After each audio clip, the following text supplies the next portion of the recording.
as on the previous occasions, today for the first half, or an hour or so, I will answer questions that I've received by email, and then we'll have another 10-minute break, and then it will be open to anyone who wants to raise their hand to ask questions.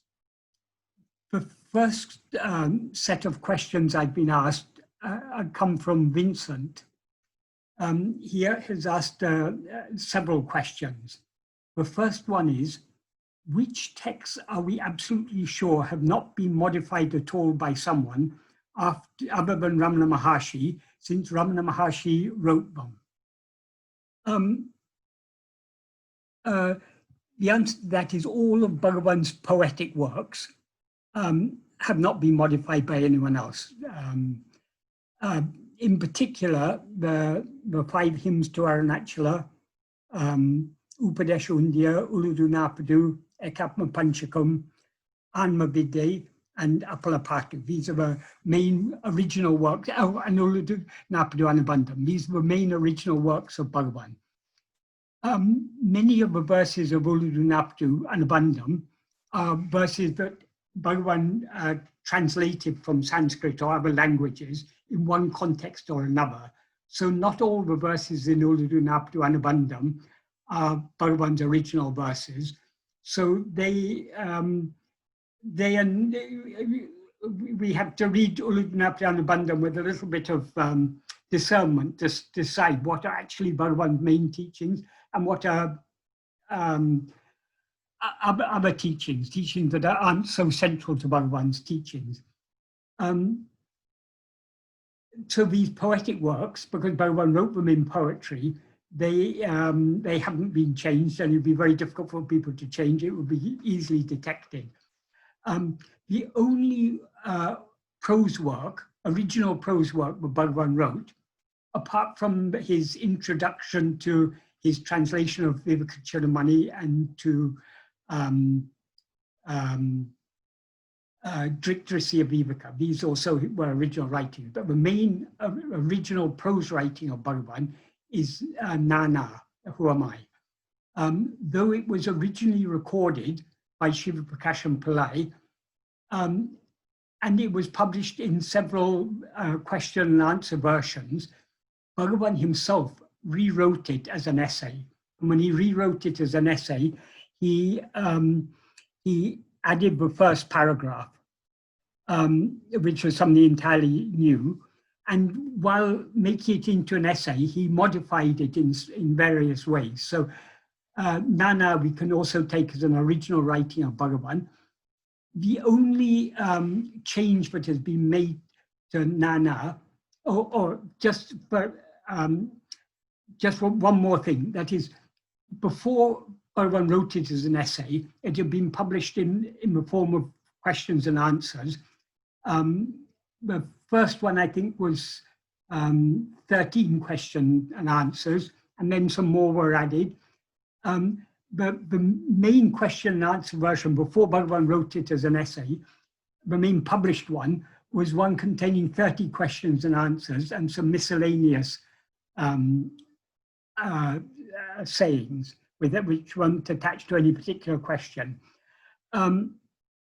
It was that version, but Bhagavan modified to form the essay version. But even after Bhagavan wrote the essay version, that 30 question and answer version would continue to be published for a few years after that. That is, Bhagavan wrote the question and answer version probably around 1926-27. We don't know the exact date. So for up till about 1930 or so, the 30 question and answer version continued to be published. But because Bhagavan had made some significant changes when he wrote it as an essay, some devotees modified the 30 question and answer version to form the 28 question and answer version, taking in much of the wording that Bhagavan had used in the essay. So the present question and answer version, the 28 question and answer version, is a combination of the earlier 30 question and answer version and the wording that Bhagavan used in the essay version. But still, what Bhagwan wrote in the essay version is that we can take as the principal work, because that was that Bhagavan wrote himself. The only modification to that has been made since the time Bhagavan wrote it is that 3 sentences have been added in the 8th paragraph. The 8th paragraph is the paragraph where he talks about pranayama. And in that, there's a sentence where he says, Ahayal manam adangam podu prananam, pranam adangam podu manamum adangam. That means when the mind ceases or subsides or disappears, the prana also ceases. And when the prana ceases, the mind also ceases. That is what Bhagavan had originally written. After that, three sentences were later interpolated. Those 3 sentences are Anal Shushuptil Manamadangi Irindapodilum Pranam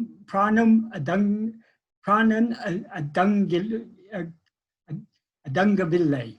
That means, however, in sleep, even though the mind has ceased, the prana does not cease.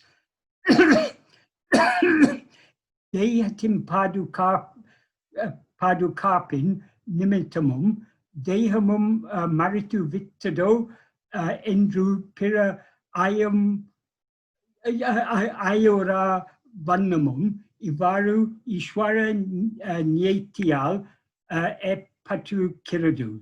That means it is arranged thus by the ordinance of God for the purpose of protecting the body, and so that other people do not wonder whether the body has died.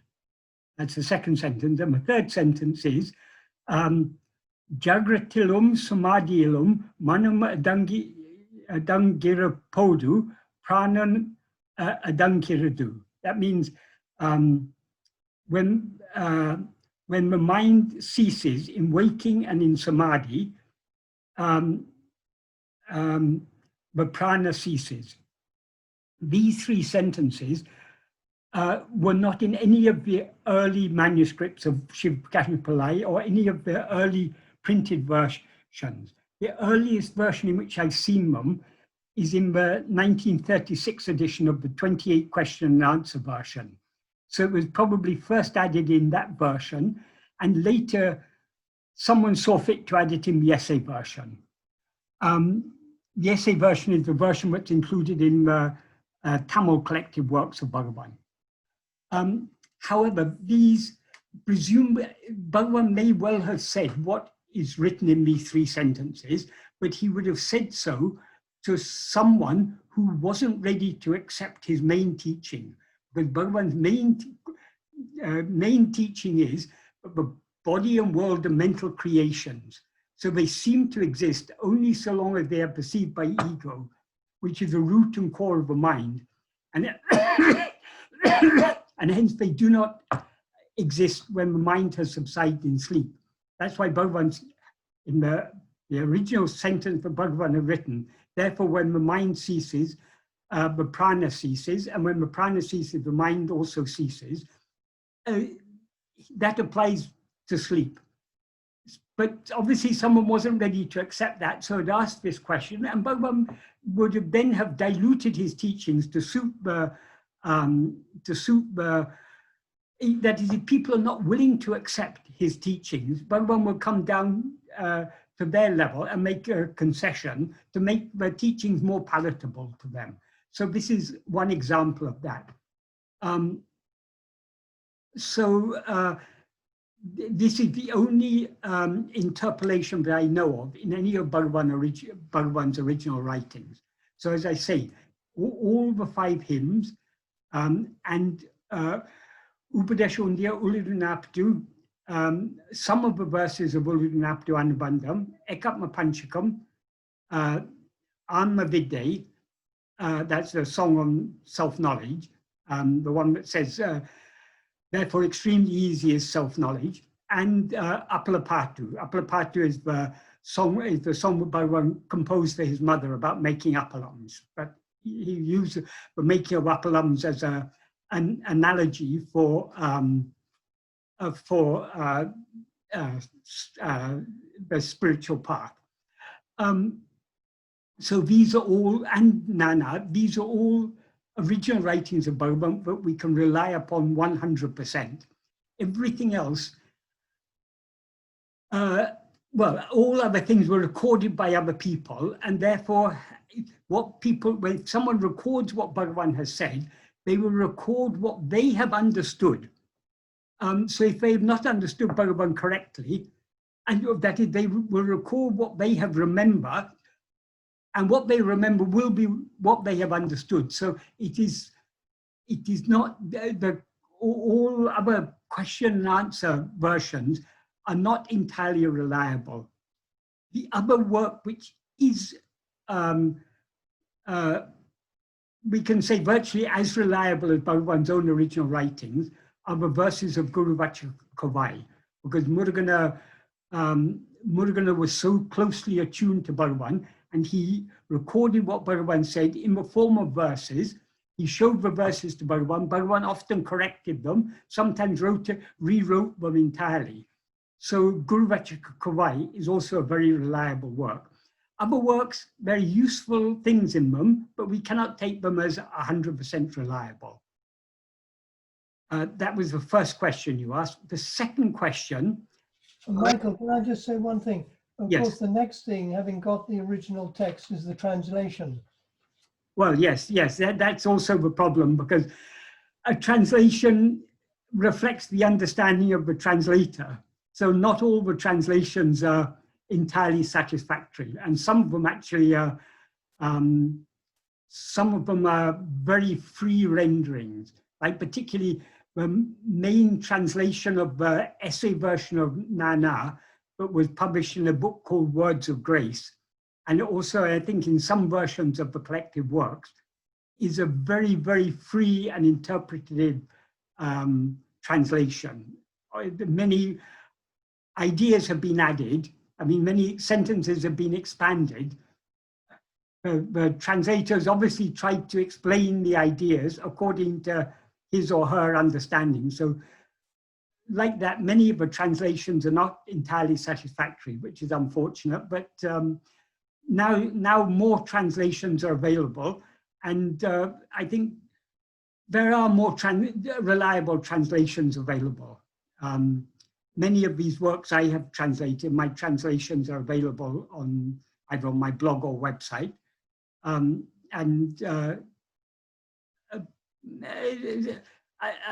There are other good translations also, but no translation can be perfect. That is certainly true.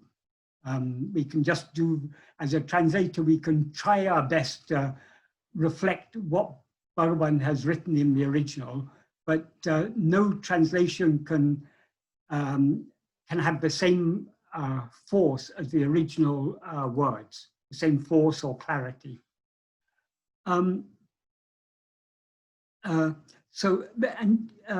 Vincent's second question was, the following quotes are from a book, Talks by Ramana Maharshi. 1, when you see the world, you have lost hold of the self.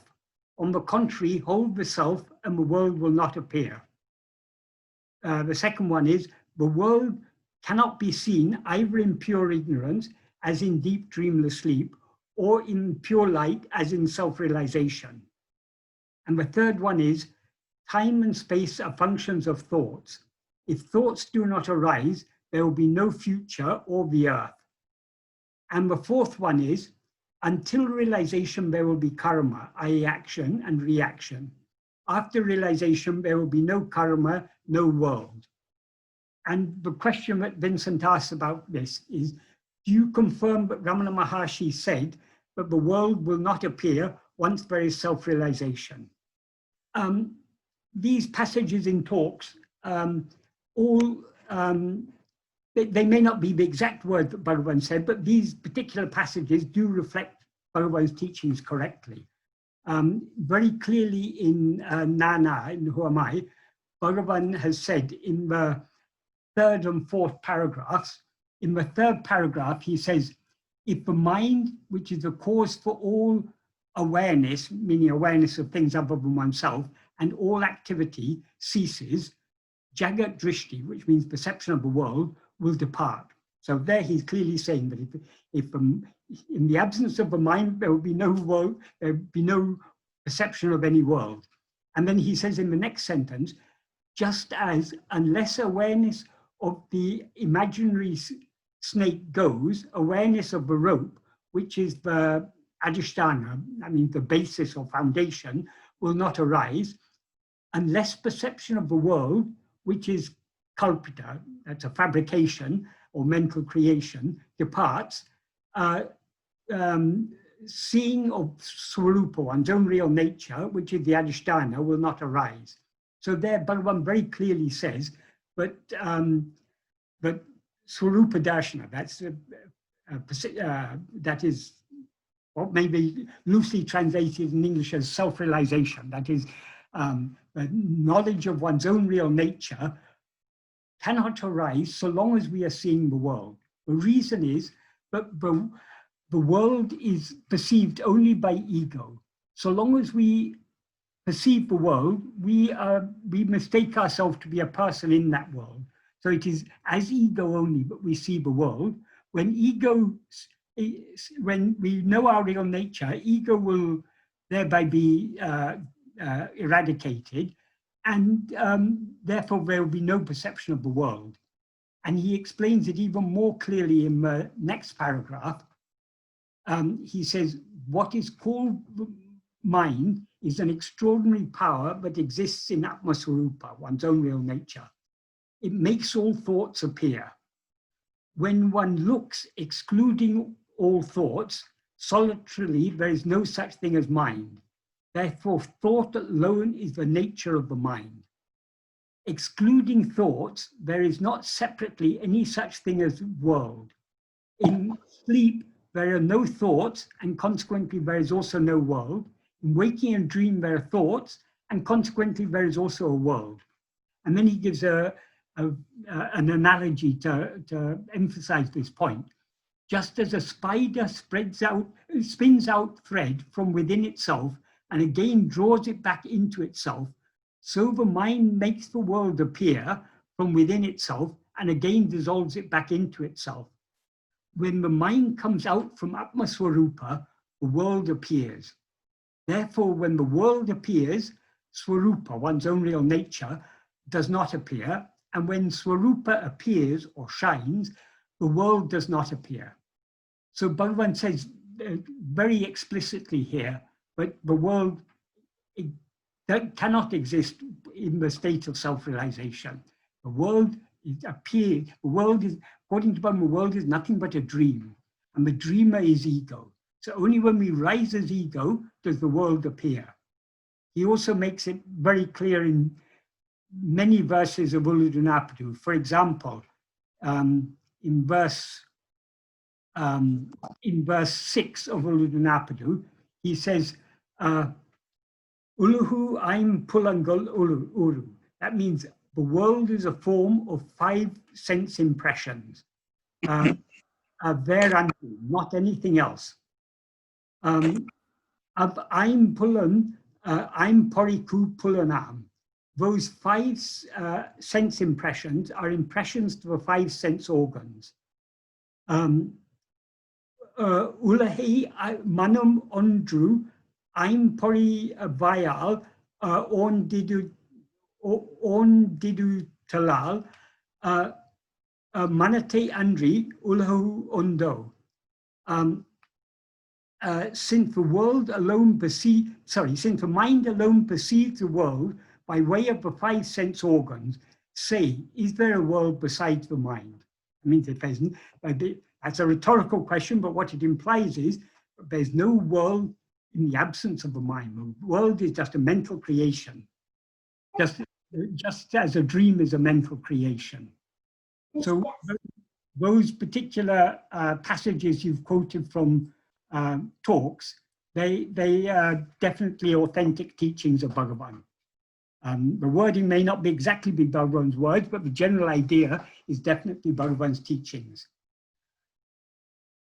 And then your third question is, do you confirm self-inquiry or self-attentiveness is awareness being aware of awareness to the exclusion of all else, namely the body, thoughts, the world, people, places, second and third objects.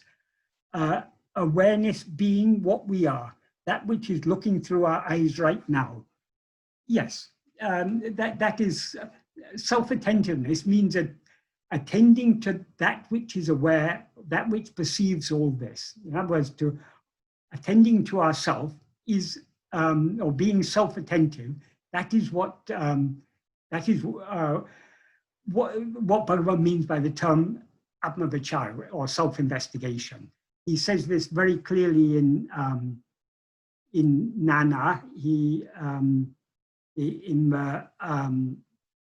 In the 16th paragraph of Nana, he says, Sadakalamum manate atmabil veitirupadukutan atma-vicharam endrupaya. That means the name Atma-vichara refers only to the practice of the words are not there but implied, only to always keeping the mind in or on Atma, oneself. So keeping our attention, the mind here is used in the sense of keeping the mind on Atma, or it implies keeping our attention on Atma, on ourself. So being self-attentive is what Bhagavan means by Atma-vichara. Since someone has coined this term of awareness being aware of awareness, or awareness watching awareness, sometimes it is said, that does correctly describe the practice of self-attentiveness, but it's a rather ambiguous way of saying it, because the term awareness is used in different sense in different contexts. You've clarified it here, awareness being what we are, that which is looking out through our eyes right now. In that sense, yes.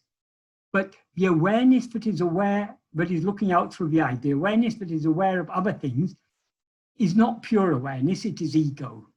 But the reality of ego, what appears as ego, is nothing but pure awareness.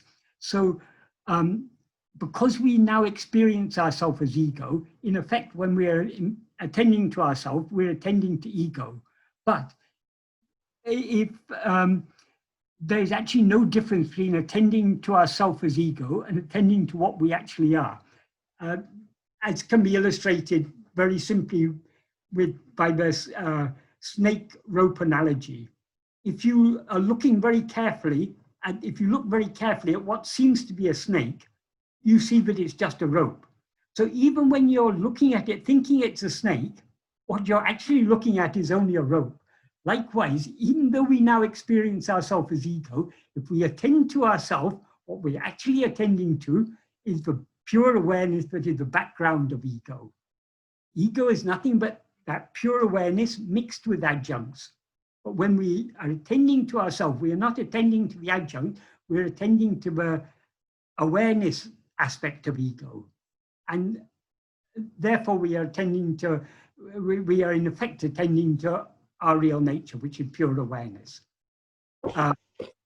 That is why in Maharshi's Gospel, in one place, when Bhagavan is, he says, ego is chit jada granti. Ego is the knot formed by the entanglement of chit, which means awareness, and jada, which means what is not aware. That is when we identify ourselves with the body, when we who are awareness mistake ourselves to be this body. So that is chit jada granti. When we're investigating ego, what we are attending to is the chit aspect of ego. So that is what Bhagavan means there. We're attending only to we are not attending to the body or the mind or any of these other adjuncts which we now mistake to be ourselves. We are attending to that which mistakes all these things to be ourselves. In other words, that which is aware of all these things.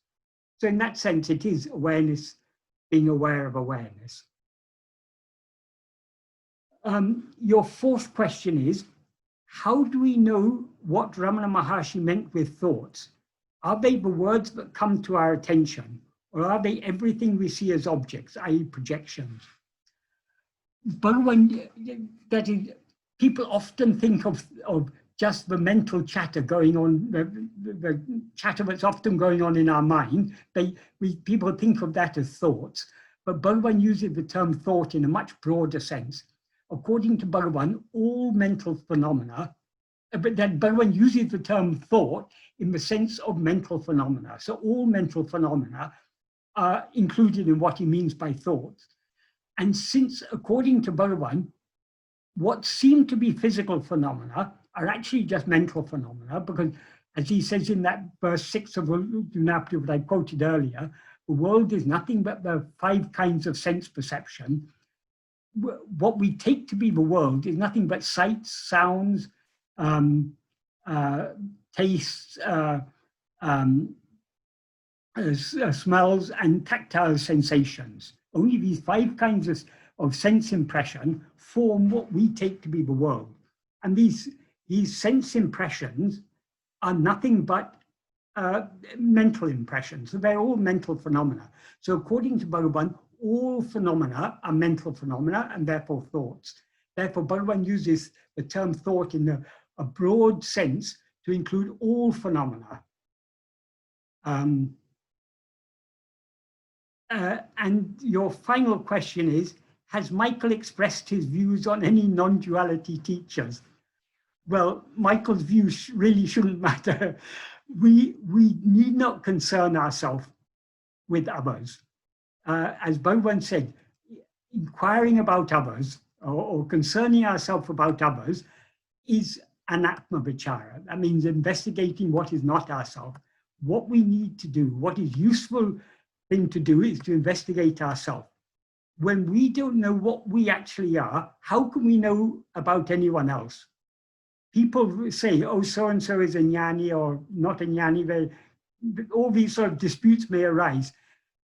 When Bhagwan was sometimes asked, is such and such a person a jnani? Bhagwan sometimes replied, there is only one jnani, and you are that. That is, Bhagwan is always turning our attention back towards ourselves.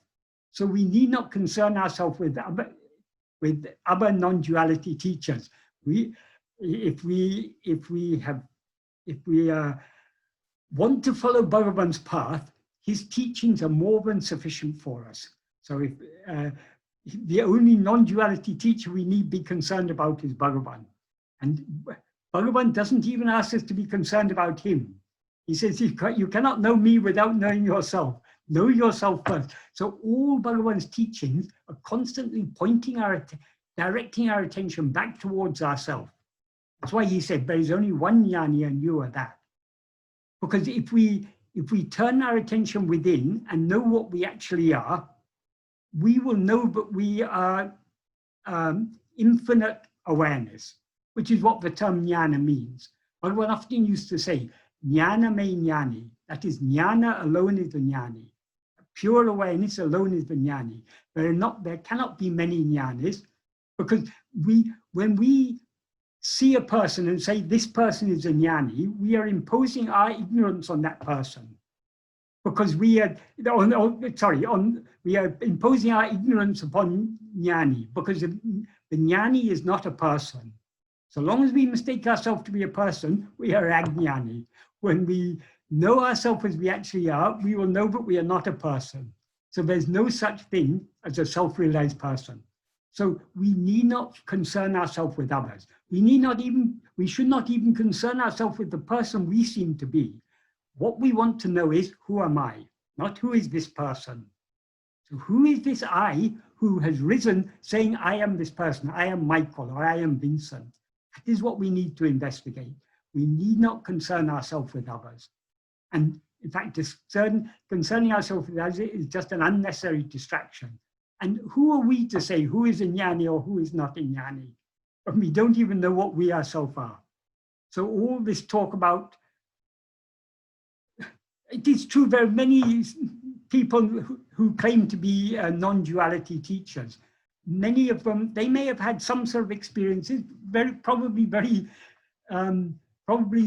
few, if any of them, are the real thing, but that need not concern us. We have Bhagavan, and we have to follow Bhagavan's teachings. That is sufficient for us. We need not concern ourselves about others. The next question is asked by Jyoti. Jyoti asks, my question for the meeting is on Summa Iru. I have understood that Summa Iru means to be surrendered at all times. For those who don't know, Summa Iru is an instruction in Tamil. It literally means just be. So she says, I have understood that Summa Iru means to be surrendered at all times, and that things will unfold the way they have to according to Prarabdha. I was wondering how it pertains to certain bad habits. For example, I love biscuits and chocolate and overindulge quite often. This habit is in the long run will most likely lead to ill health. So in order for me to stop overeating, I would have to actively do something. Would this be considered as me acting from ego? Firstly, stopping something, not doing something, is not a doing, but a non-doing. So, but the root of all doings is our rising as ego. Whenever we rise as ego, we have certain likes and dislikes which drive us to act in certain ways through body, speech, and mind. The state in which we rise as ego is not the state of Summa Irupadu. The state of just being is the state in which we do not rise as ego. As you say, it's to be surrendered at all times.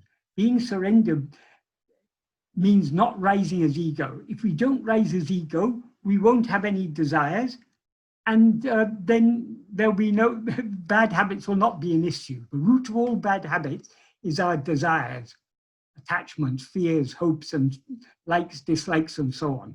We don't rise as ego, we don't have any likes or dislikes. So there will be no bad habits. So surrender or self-investigation or Summa Irupadu is cutting at the very root, namely ego. If we rise as ego, all these problems arise with us. The solution, that's why Bhagwan said, the root of all problems is only our rising as ego. Therefore, the solution to all problems is not to rise as ego. How to avoid rising as ego? Ego is nothing but a false awareness of ourself, an awareness of ourself as something other than what we actually are. So if we focus our attention, if we turn our attention back within to know who am I, ego will thereby subside and all problems will be solved. So it's only when we allow our attention to go outwards that these problems arise. Why should we think about bad habits or liking for chocolate or biscuits or anything like that? Why to rise? In order to think of all these things, we have to rise as ego. If we're rising as ego, we are not surrendered. So we have to, in order to surrender ourselves, we have to turn our attention back within and leave all these things. These sort of likes and dislikes and desires, attachments, and so on, we may not free ourselves, we may not be able to free ourselves from them immediately, but by following the path that Bhagavan has shown us, that is the path of self-investigation and self-surrender, we are gradually weakening our desires and attachments. So these things will gradually drop off. In the meanwhile, we shouldn't give much attention to them. We shouldn't go worry, oh, I've got this bad habit, how am I to give up this bad habit? So long as we are thinking I've got this bad habit or what I'm doing is wrong, we are giving attention to that. That is why Bhagavan said in Nana, in the 10th paragraph, he says,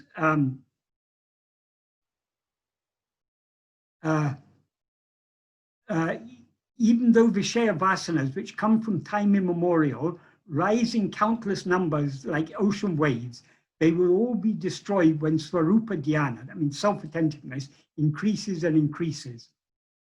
Without giving room even to the doubting thoughts, so many vasanas ceasing or being dissolved, is it possible to be only as Swarupa, my own real nature?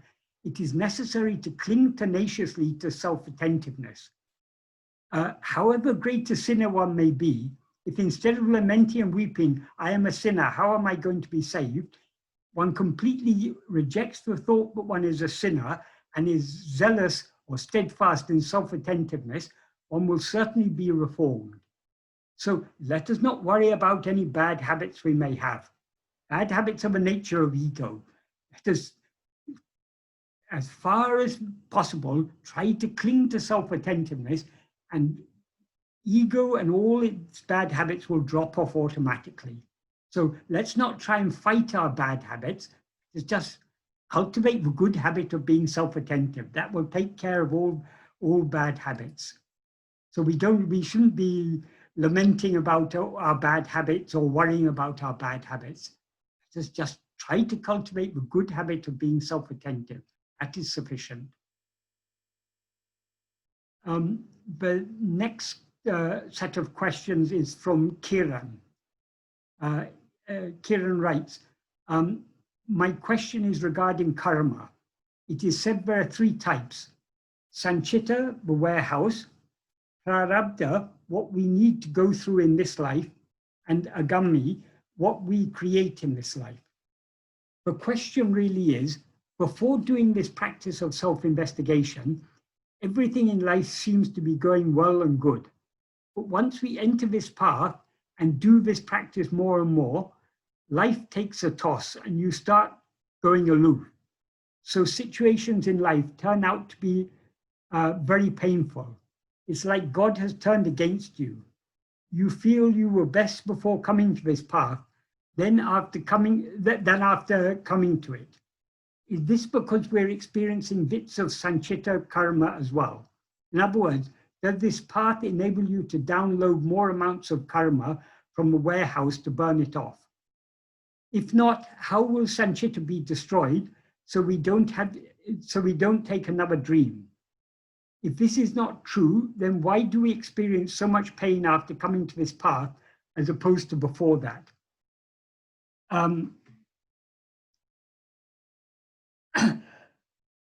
In this lifetime, we have to experience whatever is destined according to prarabdha, which is a small selection from the vast heap of the fruits of past karmas that are stored in sanchita. We can never exhaust all the fruits of past karmas because the nature of, when we rise as ego, we tend to create more fresh karma when we exhaust past karma. So our aim is not to exhaust past karma. Our aim is to investigate ourselves and know what we really are. When we know what we really are, ego will be destroyed. And since ego is the root of all karma, all these 3 karmas will be destroyed along with it. So all we need to do is practice the path of self-investigation and self-surrender. That is cutting the very root of all karma. Regarding what you say about life seeming to be going well and good before we come to this path, and then we encounter so many difficulties after coming to this path, we can't necessarily say that coming to this path is the cause, because whatever we experience is our prarabdha. So whether we had come to this path or not, we have to experience what we have to experience. By coming to this path, we are slowly cultivating an indifference to things. So we will be equally indifferent both to the seemingly good and the seemingly bad experiences that come to us. So merely following this path does not change our prarabdha in any way, but it changes our attitude towards what we are destined to experience. In other words, it changes our attitude towards prarabdha. We are willing to accept whatever comes as Bhagavan's sweet will, because the prarabdha is selected by Bhagavan for our good, for our good means for our what is most conducive to our spiritual progress in this life. That is what Bhagavan has selected for us to experience in this life. So our attitude toward the prarabdha will not change in any way. The prarabdha is already predetermined and it is what is good for us. But our attitude towards it should change.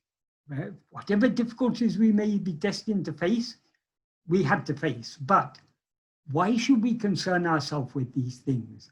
When we want to know what we actually are, our real nature is never touched by prarabdha or by any karma. That is what we are seeking to know. So maybe certain difficulties are given to us to enable us to learn the art of self-surrender, to learn to be indifferent to all these things. I hope that adequately answers your question, Karen. The next question is from Amel Mahmood. I have two questions, please. One, when we surrender our will, are we going to be put into a test? Did Bhagavan mention anything about this? It may seem to us sometimes that we are being put to the test, but actually God never needs to test us. God knows us better than we know ourselves. So God would not test us in order to find out whether we are fit to surrender or whatever. God knows very well our present state and what we are capable of. So God need not test us. But sometimes when we are trying to follow this path of surrender, certain challenges are put in our way. We face certain difficulties. These are not, the purpose of these difficulties is to help us to learn to surrender ourselves more and more. It's not to test us in the sense of God trying to find out whether we're fit yet or not. That is not it's not testing in that sense. It is testing only in the sense that there are challenges given to us. But if life was always favorable, our surrender really wouldn't have very much, there'd be no reality to our surrender. It's when we face difficulties, but our surrender is really put to the test in the sense of it's challenged. And we can overcome this by just accepting whatever difficulties come, accepting them with equanimity. So it's a test only in the sense of it is a means for us to surrender, to learn to surrender more and more deeply, but not in the sense of God testing us to find out whether we're fit or not. And your second question was, I noticed after I started doing Atma-vichara, when I wake up in the morning, I feel some pain in my navel. I don't have any physical ailment in this spot.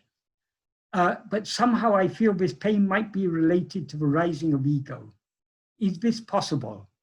If the idea seems bizarre, just ignore it. All sorts of things we may experience when we try to turn our attention back towards ourselves. Because we are not yet willing to surrender ourselves entirely. In other words, we're not yet willing to let go entirely. We as ego are struggling for our survival, because when we turn our attention back towards ourselves, the very existence of ourself as ego is threatened.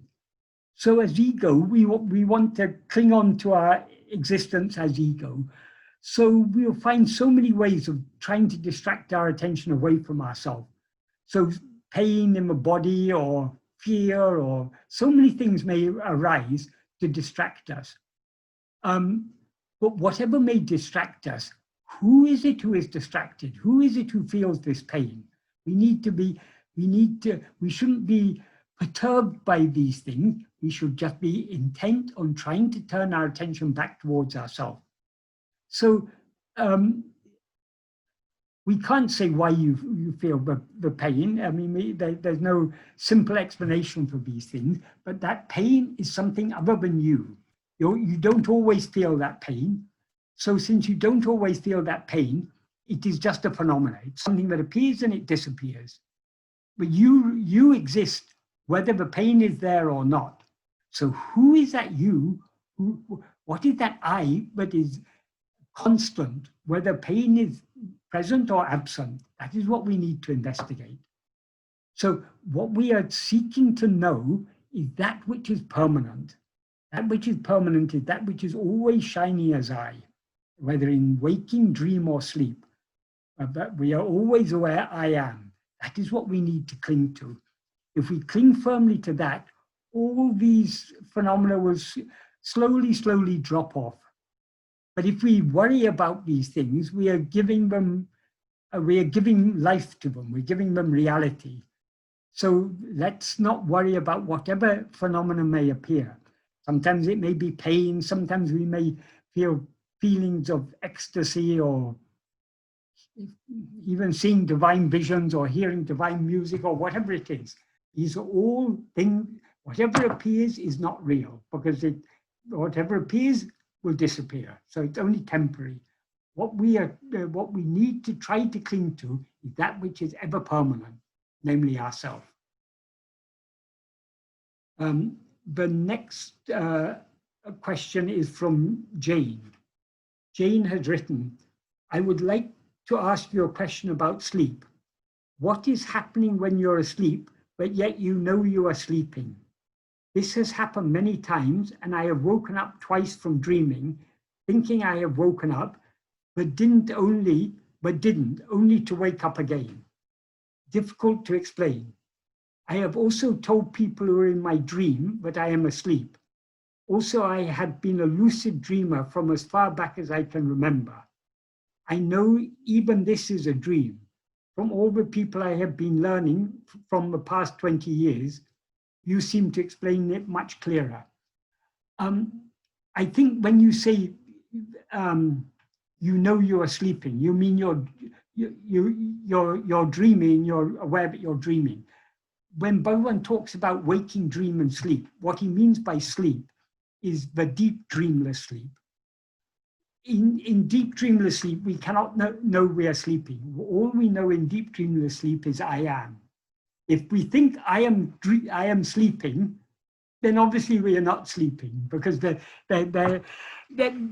order to think I am sleeping, the mind must rise to think that.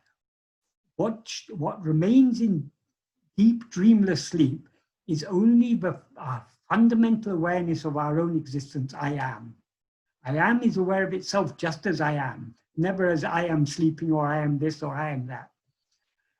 In dreams, sometimes the thought may occur to us, oh, this is just a dream.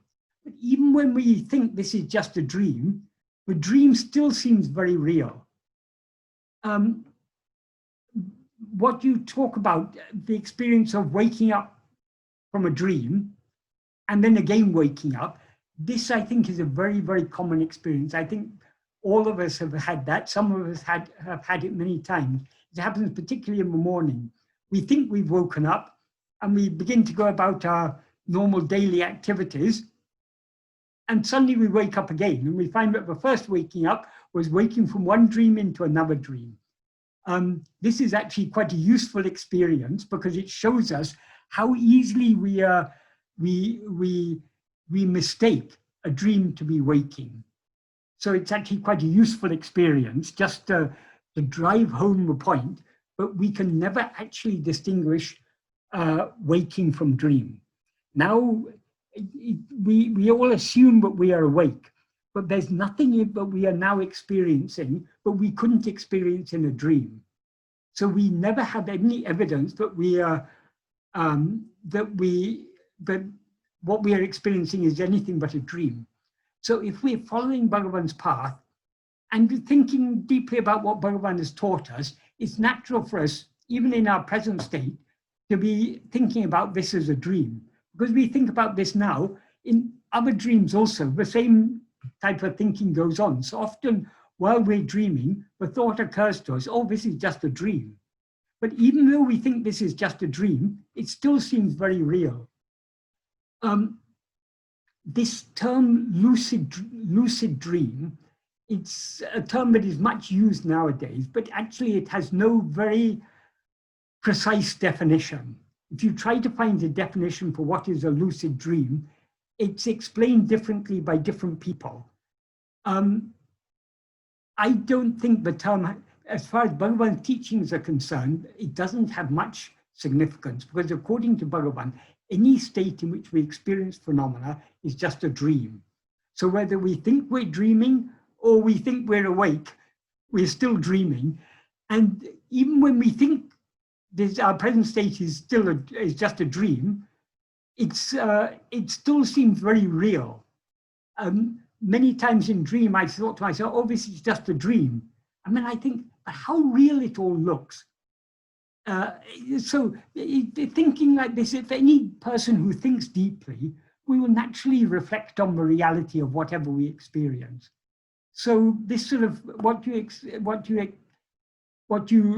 explain here is very natural for any of us. Any deep thinking person will often think about the reality of what we're experiencing, and whether what we're experiencing now is anything but a dream. And if we're thinking like this in this state, we'll be thinking like that in dreams also. The same type of inquiry. But if we have such an inquiring mind, the inquiring mind will be functioning even in a dream. And regarding telling people in our dream that we're asleep,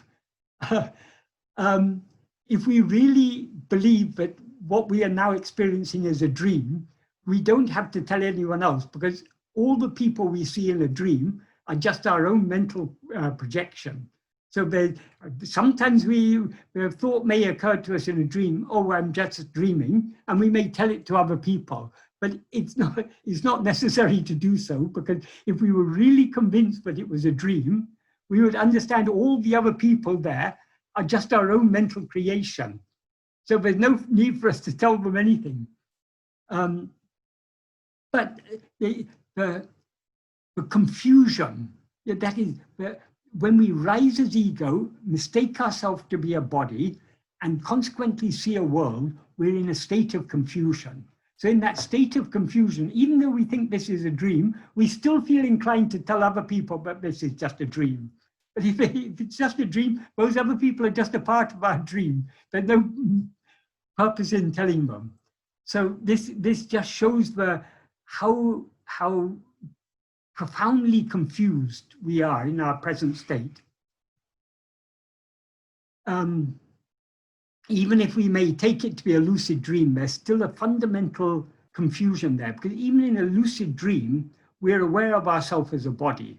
But that body, if it's a dream body, it's just a mental projection, but it still seems to be ourselves, even though we tell ourselves this is a lucid dream. So there's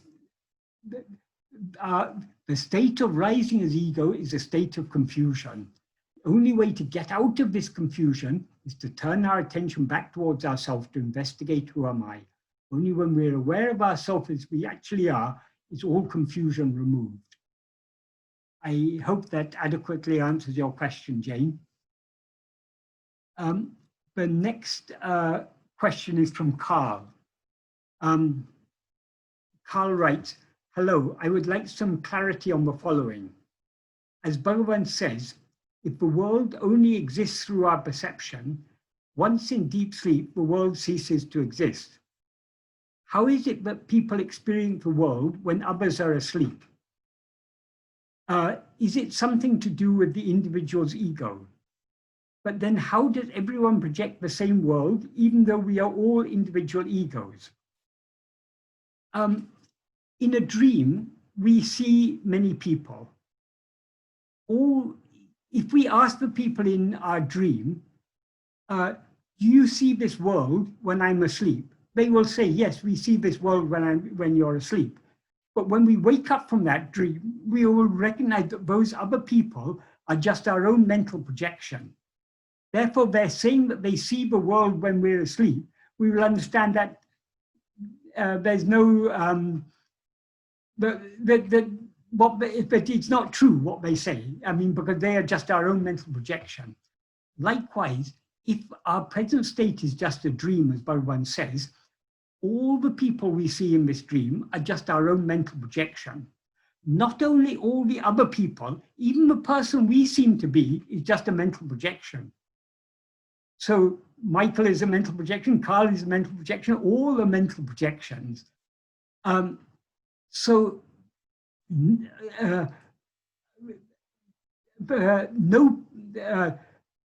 no person is actually seeing the world. Because we mistake ourselves to be a person, we think I, this person, Michael or Carl, am seeing this world. But what is seeing the world is not Michael or Carl, it's only ego. That is, when we rise as ego, we take ourselves to be a person, and since we see the world, we think, I, this person, am seeing the world. But what is seeing the world is not the person. The person is just one of the objects that is seen. The subject, the perceiver, is ego. So it's only in the view of ego that the world seems to exist. Because we as ego mistake ourselves to be a person, we assume that every other person is also an ego and is therefore also seeing the world just like us. When we're dreaming, all the other people in our dreams seem to be seeing the same world, but we're dreaming. But actually, there's only no person is seeing the dream, only the dreamer is seeing. The dreamer is ego. So as ego, we dream a dream. In that dream, we dream a certain person to be ourselves, and it seems that as that person, we are seeing the world. But it's not that person who is seeing the world, it's only ego who is seeing. And according to Bhagavan, there is only one ego. You've used the term the individual's ego, but it's not, the ego doesn't belong to the individual. The ego doesn't belong to the person belongs to ego. It's ego who says, I am this person. It's ego that is aware of that person as itself. It's not the person who is aware of the ego as itself. So the root problem is ego. What is this ego? Who am I? That is what we need to investigate. So when we project a dream world, we project many people in that dream world, and all the people in that dream world seem to be seeing the same world. But that doesn't mean they're all projecting the same world. We who perceive it alone are the projector. And we are the sole perceiver of it all. I hope that helps to answer your question, Carl. I'll just answer one more question. This is from Sue. Sue has written, I've been thinking about what you said last time, but nobody would feel worthless and petty if they were aware of their real self. I think when life is going well and people treat you with kindness, it's easy to feel this way. However, when you're in contact with a person who does not treat you well and is negative towards you, it's easier to believe their judgments rather than turn within to my real nature. Is this a question of my ego learning to have compassion and not beat self up, take other people's action personally, and accepting it is my destiny to experience this?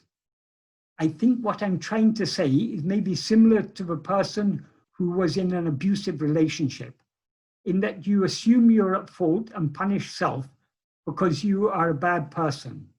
However, this is not in line with the teaching about our real nature. Yes, there are people, sometimes we may be in a relationship with a person who is always putting us down and making us feel bad or inadequate. But what they are putting down is the person we seem to be. They may be putting down Michael or putting down Sue, but that is not what we actually are. Sue is just a temporary identification. Now you're aware of yourself as I am Sue. But when you're asleep, you're aware of yourself without being aware of Sue. So Sue is not what you actually are. So let anyone say anything about Sue, why should it concern you? So we need to, if we're following Bhagavan's path of self-investigation, we're trying to separate ourselves from this identification with the person we seem to be. So whatever experiences this person is to undergo, let it undergo. It need not concern us. So if we more deeply we're following Bhagavan's path, the less we will feel affected by whatever other negative things other people may say about us. Why should we be concerned what anyone else? If this is all a dream, whoever says anything unkind is just a dream creation, a creation of our own mind. And the person about whom they're saying things is also a creation of our own mind. So not only the person who says mean and belittling and negative things about Sue, but even Sue is a creation of your own mind. So we need to detach ourselves from all these things. So that is, if we are following this path of self-investigation and self-surrender correctly and deeply, we will be detaching ourselves from all these things, and will be less affected by whatever positive or negative things people may say about us. We need to be indifferent, not only to the negative things they say, even the positive things. But we'll also find in life there'll be people who appreciate us, who speak highly of us. We should be as indifferent to the praise as we are to the blame. We should be indifferent to both praise and blame, because praise and blame are only for the person we seem to be. But that person we seem to be is not what we actually are. So we need to be turning our attention more and more within, and cultivate an attitude of indifference, to be unconcerned about whatever anyone else may say about this person. I hope that helps to answer your question, Sue. So if anyone would like to ask any question, you may raise your hand. Yes, Rama, you wanted to ask a question? Yes, Michael. I wanted to ask a question about work. I think we've spoken about it before. I know work will be there as long as you are supposed to have it, and it is not necessary that you need to control. I understand that. But I still want to understand the attitude towards work in the context of Bhagwan's teaching. We are always motivated by certain things, and we set some goals, some things to work ourselves for. How do we take those things in the context of Bhagwan's teaching? So long as we rise as ego, we cannot be entirely free of likes, dislikes, desires, attachments. We will have certain worldly aspirations. This is the very nature of ego. But if we are following Bhagavan's path of self-investigation and self-surrender, we are slowly detaching ourselves. So the strength of our likes and dislikes and desires and hopes and so on will be slowly, they'll be reducing in strength. They'll be becoming less intense. So none of us can claim to be free of desires. We all have desires. It's the very nature of ego to have desires. As Bhagavan said in verse 25 of Ulurunapadu, the nature of ego is urupatriyundam, grasping form it comes into existence. Urupatri nikam, grasping form it stands. Urupatri undu mika ongum, grasping and feeding on forms it flourishes. So grasping is the very nature of ego. So long as we rise as ego, we cannot be totally free of this grasping tendency. That is having desires, attachments, hopes, and so on. But we shouldn't worry about these things too much. If we are intent on following Bhagavan's path of self-investigation and self-surrender, these things will definitely lose their strength and slowly drop off us, if not entirely, to a great extent. So it is natural that we have concerns about our well-being, about the well-being of our family, those who are near and dear to us. Now we're in the midst of this pandemic, and slowly things are being eased up, but we know more troubles are in store for us. So naturally, it's natural for us all to have concerns about these things. But the more deeply we're following Bhagavan's path, the less strong our concerns will be. We'll be more willing just to accept things as they are, because whatever happens is according to Bhagavan's will. So we become more and more willing to accept that.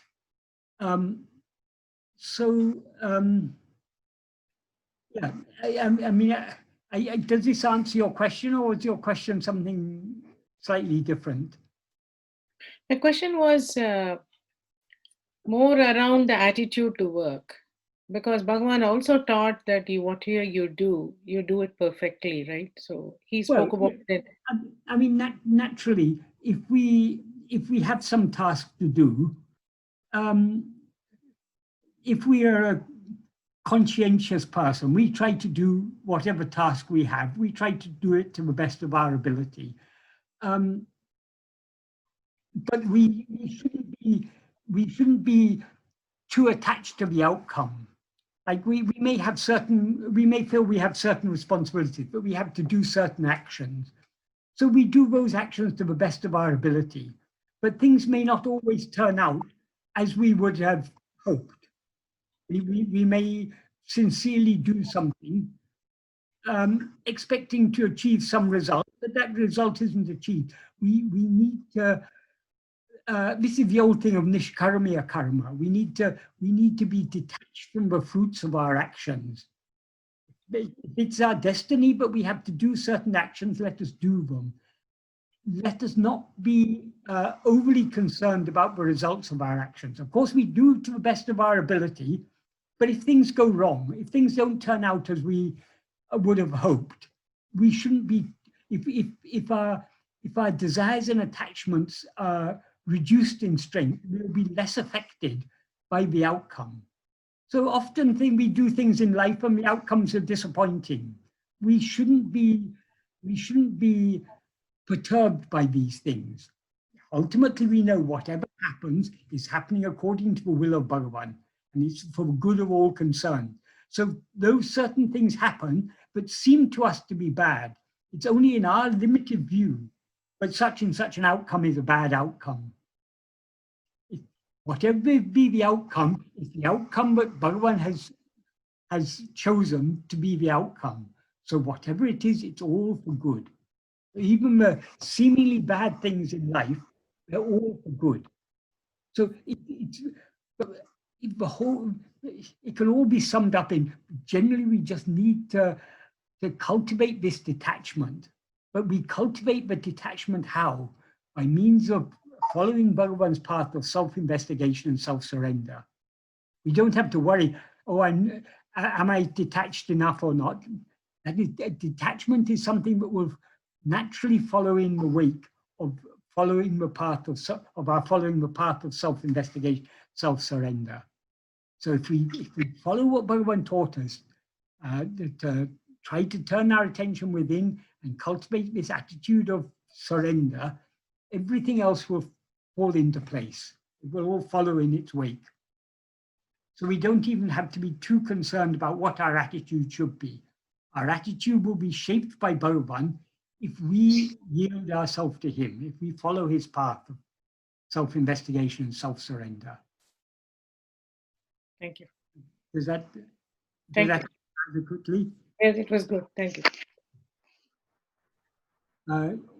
Kiran, you wanted to ask? Yes, Michael, can you hear me? Yes, I can hear you. So I'm sorry, this is not related to a particular teaching, but I just wanted to know on April 14th, 1950, the day when Bhagwan left the body, on that day they say a star or a comet passed in the sky and disappeared behind Arunachala. Is this something really true, or I don't know? Is that really happened? Well, if we ask Bhagavan, Bhagavan would say, is all this true? But we're seeing now. Yeah, I get that. Ultimately, none of this is true. But as far as relative to the Vivaharika Satya of this world, the relative reality of this world, yes, it is true. It was seen by so many people, even people who weren't particularly a devotee of devotees of Bhagavan saw it. There was a famous French photographer, forgotten his name now. He was present there, and he was a photographer. He was one of the most famous photographers of the age. Cartier-Bresson. Yes, exactly, Cartier-Bresson.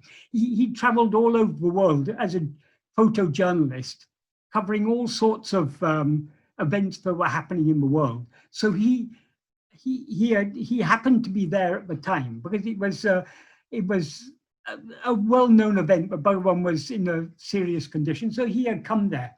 Even he saw it. So he wasn't a person we can't say he was a devotee of Bhagavan, but he saw it. So it was a thing that was seen by many people.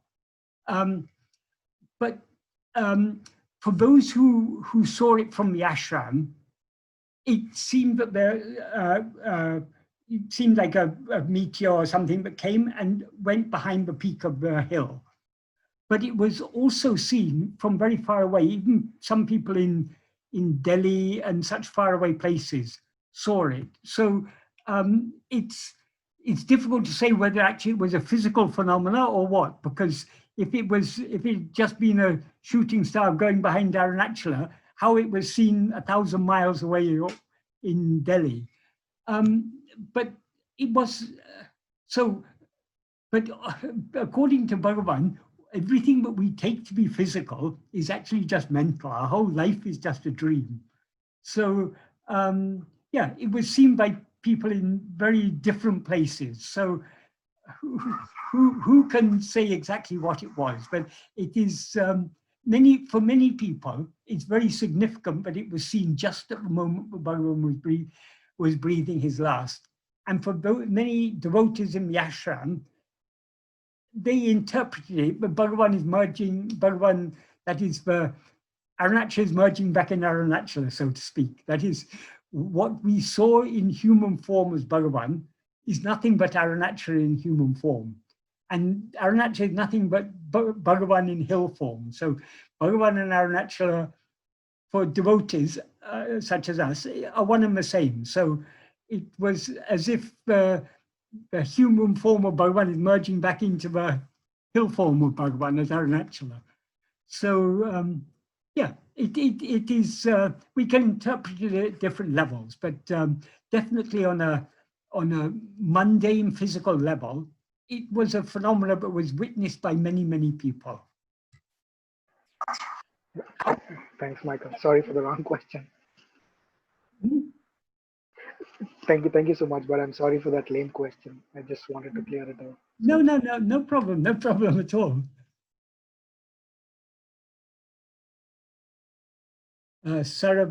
Saravanababan. Mali Vanakkam, Michael Ji. I am calling from 180 degree from your place. Yes. I have got 3 statements and I need couple of statements, your clarifications. So the first one about the mind. I know this mind creating vritti and in the form of perception, cognition, and emotion. All these things is a bundle of thoughts making the mind. So I am a bit confused with this ego and the mind, and also other thing is Maya. All are same, or is there any subtle differences? Can you clarify on that? the term mind is used in various different senses according to the context. In verse 18 of Upadesha Undya, Bhagavan says, Enangale manam. That means thoughts alone are mind. Yavinam nanenam enname mulamam. Of all, that means of all thoughts, the thought called I is the root. Yanam manam enna. What is called mind is I. What he means by this is, generally mind is taken as a collective term that includes all thoughts. So all thoughts collectively constitute the mind. But of all the thoughts that constitute the mind, the root is the thought called I. What he refers to here as nanenam ennam, the thought called I, is ego. So ego is the root of all thoughts. All other thoughts in the mind are constantly changing. But the one constant thought, so long as there is mind, the constant thought is the thought I, the ego, because all other thoughts are objects, things perceived by us. Whereas I is the subject, the perceiver of all these things. So no other thought could exist without this first thought I, the ego. So what Bhagavan concludes is, therefore, what is called mind is I. That means what the mind essentially is just the ego. So Bhagavan often uses the term mind as a synonym for ego. That is, mind in the sense of the perceiver rather than the things perceived. But mind is also used to include the things perceived.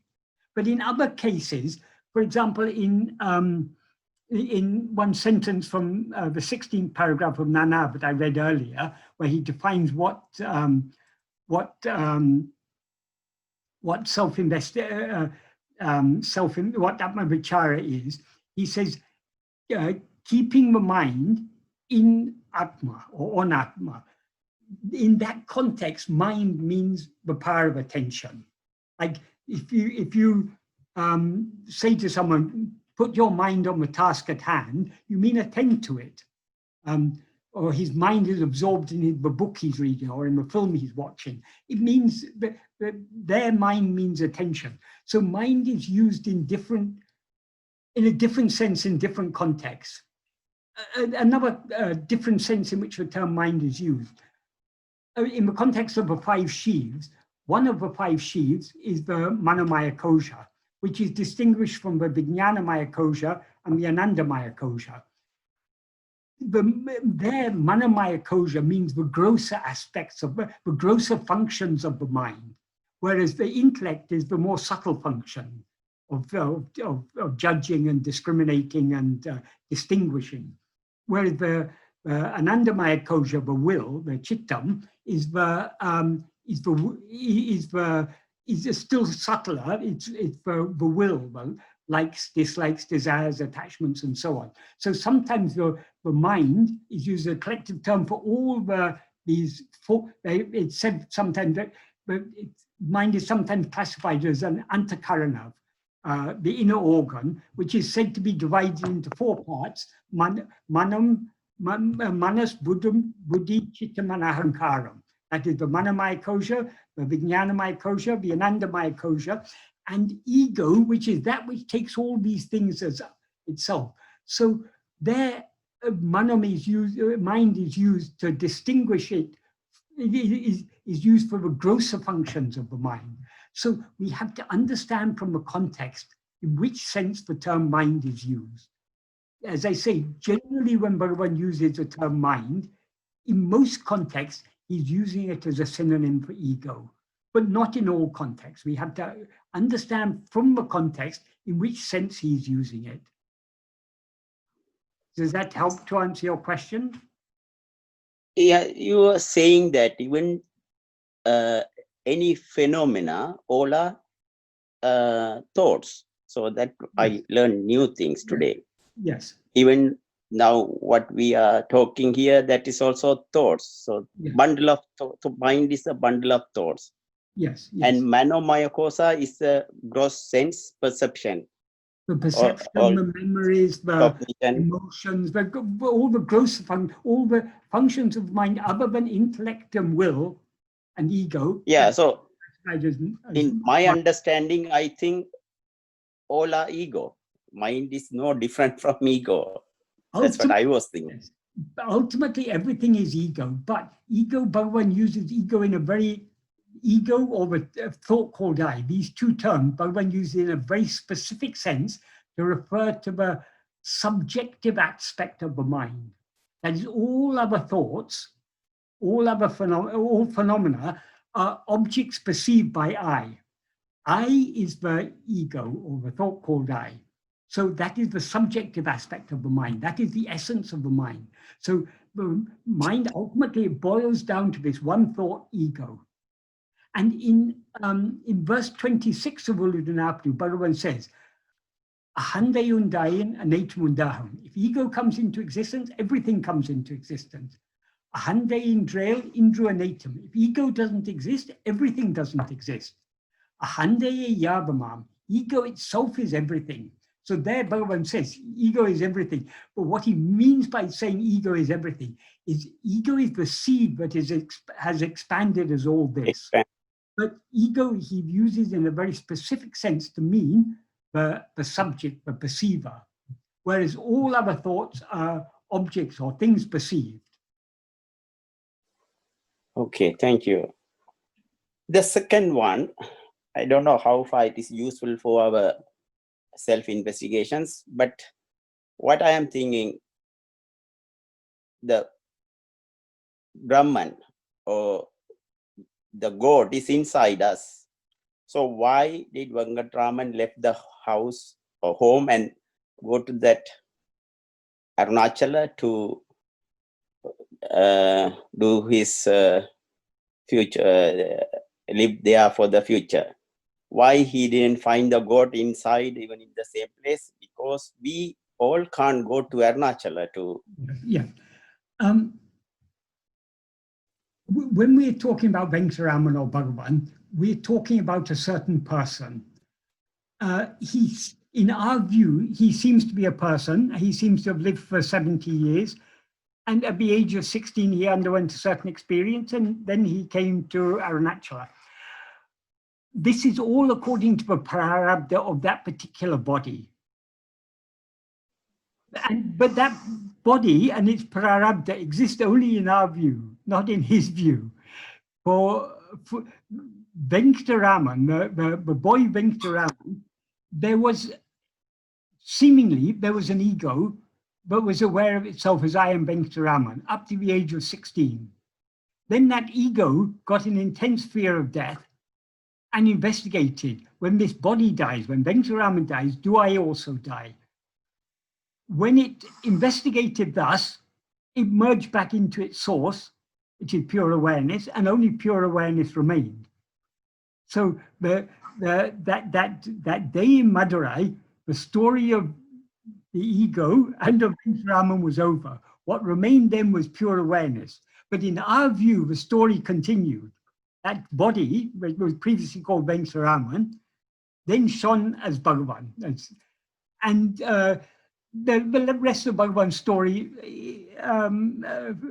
evolved. Right? He after a few weeks, he left home, he came to Tiruvannamalai. That's all according to the destiny of that body.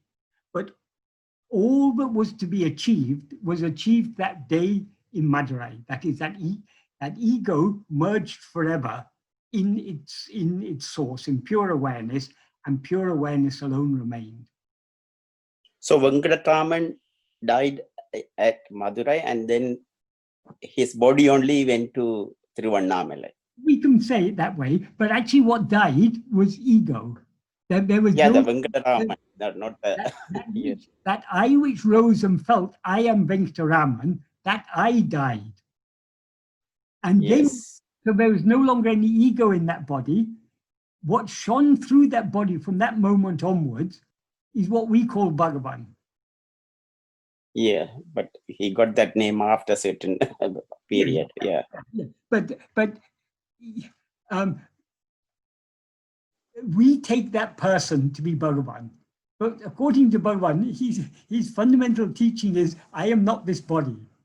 So Bhagavan said, because you mistake yourself to be a body, you mistake me to be a body. Because you mistake yourself to have a mind, you mistake me to have a mind. If you know yourself, then only you will know what I am. So Yes. about your question, Brahman is that which is shining in the heart of each one of us as I. So to know Brahman, we have to turn within. So long as we take ourselves to be a body, this body has significance to us because we take it to be I. So other bodies, so we revere the body that we take to be Bhagavan. And we also revere Arunachala because Arunachala is Bhagavan in the form of a hill. So Arunachala has its own significance, that is the name and form of Arunachala has its own significance so long as we take ourselves to be this body. But it doesn't mean that it's essential to go to Arunachala physically. Because Arunachala is always shining in our heart as I. So we are never away from Arunachala. So we have to understand these things, the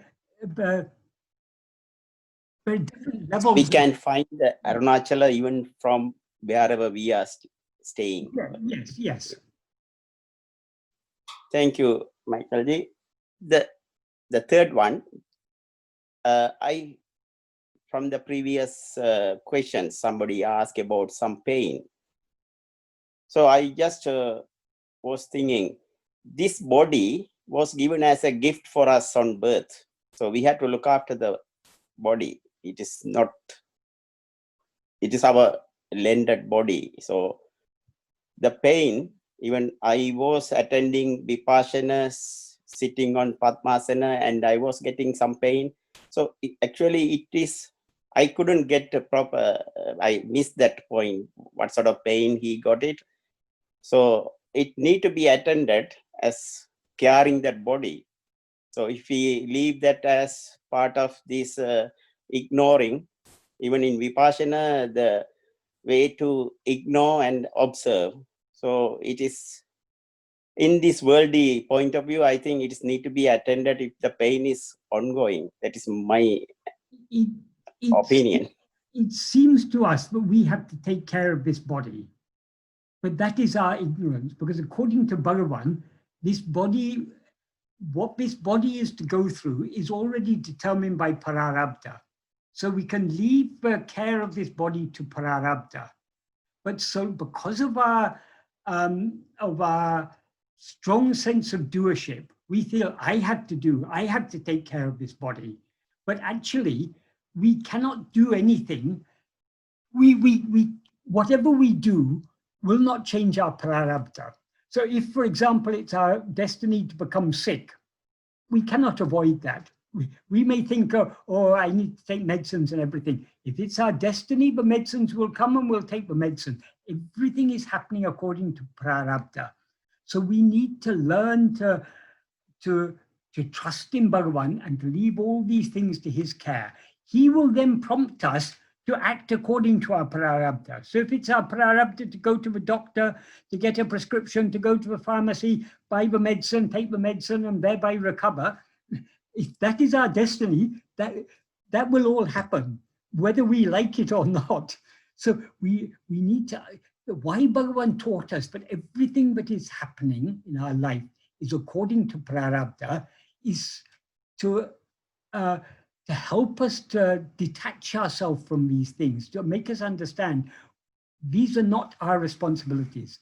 All these things will happen automatically according to prarabdha. We can confidently leave everything to the care of Bhagavan.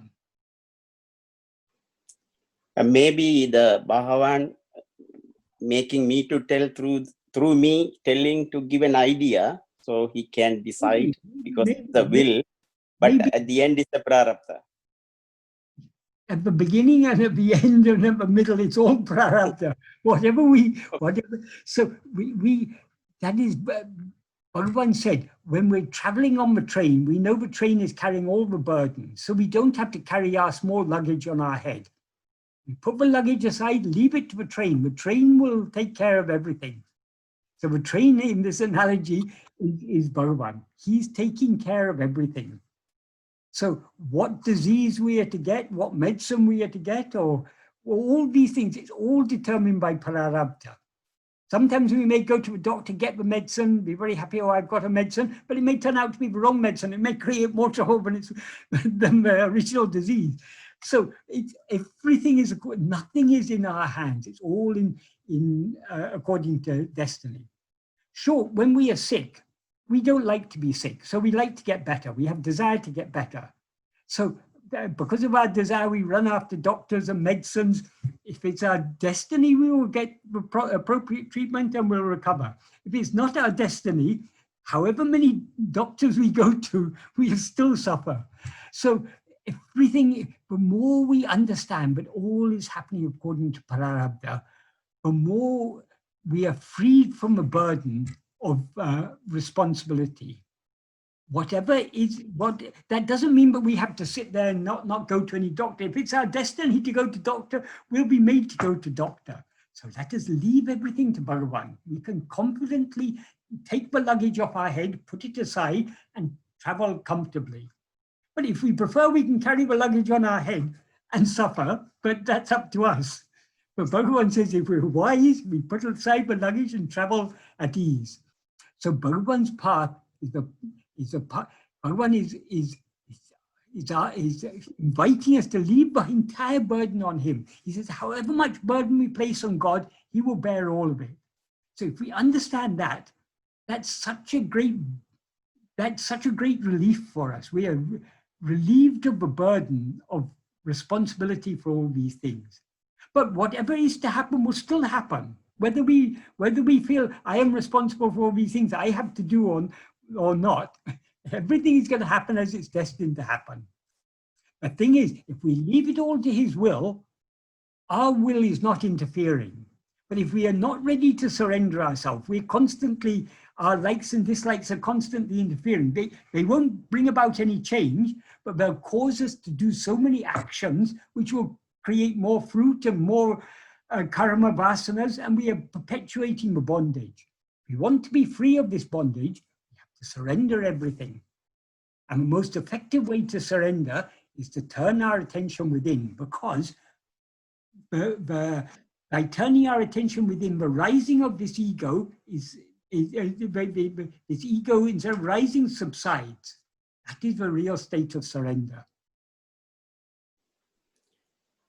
Yeah, that regarding one of your talk, I have enjoyed that word, that even the Bhagavan path is very simple, even known like a pranayamam, you have to hold the nose. Even here, no need to hold the nose. So it's very simple. So even in the meditation, I don't know the back pain or whatever the pain, because we may be adapting some funny posture, I don't know. So it is better, Bhagavan path, to relax, sit comfortably and do your turning in within. That is Yes, but we should, really nice. if we really want to follow Bhagavan's path, we need to learn to be indifferent to these things.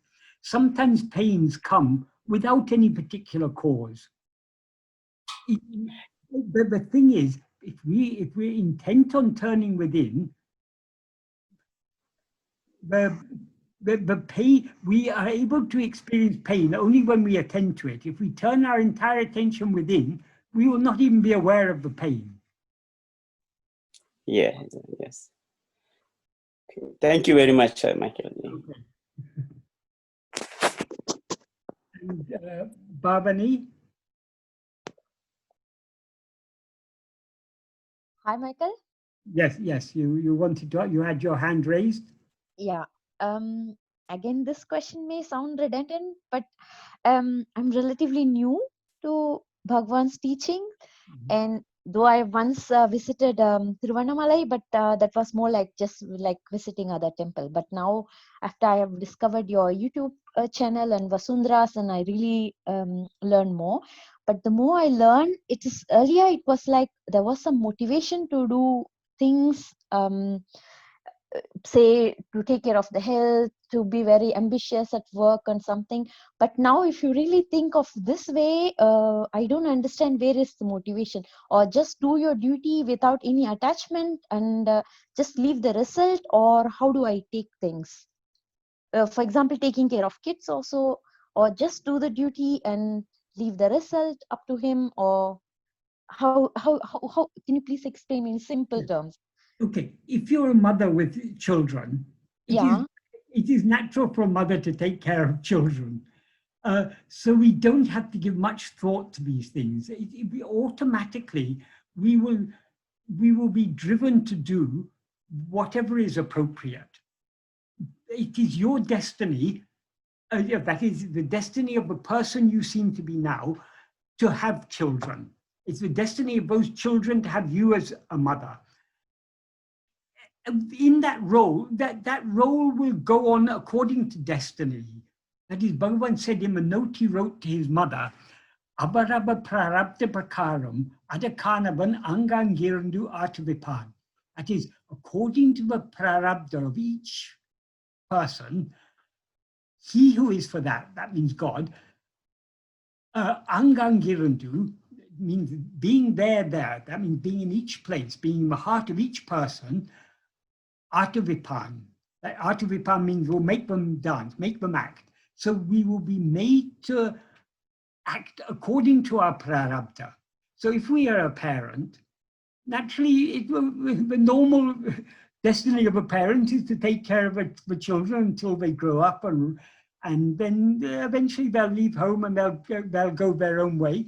But there are certain things that are to be, but as a parent we are to do. If it's our destiny, we will do these things. If it is not our destiny, we cannot do them anyway. So we can happily leave everything to the care of Bhagavan, because it's Bhagavan who is, he says, Adakanavan. Adakanavan literally means he who is for that. He's referring to God there. So he who is for that will make us act. So whatever your duties as a mother, you will be made to do those, to fulfill those duties according to your prarabdha and according to the prarabdha of your children also.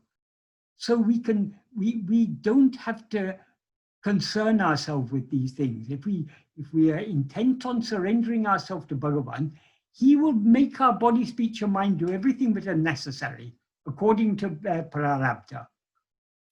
Okay. So we don't have to rise with likes and dislikes. I need to do this. I need to do that. Leave it up to him. He will make us do what is appropriate.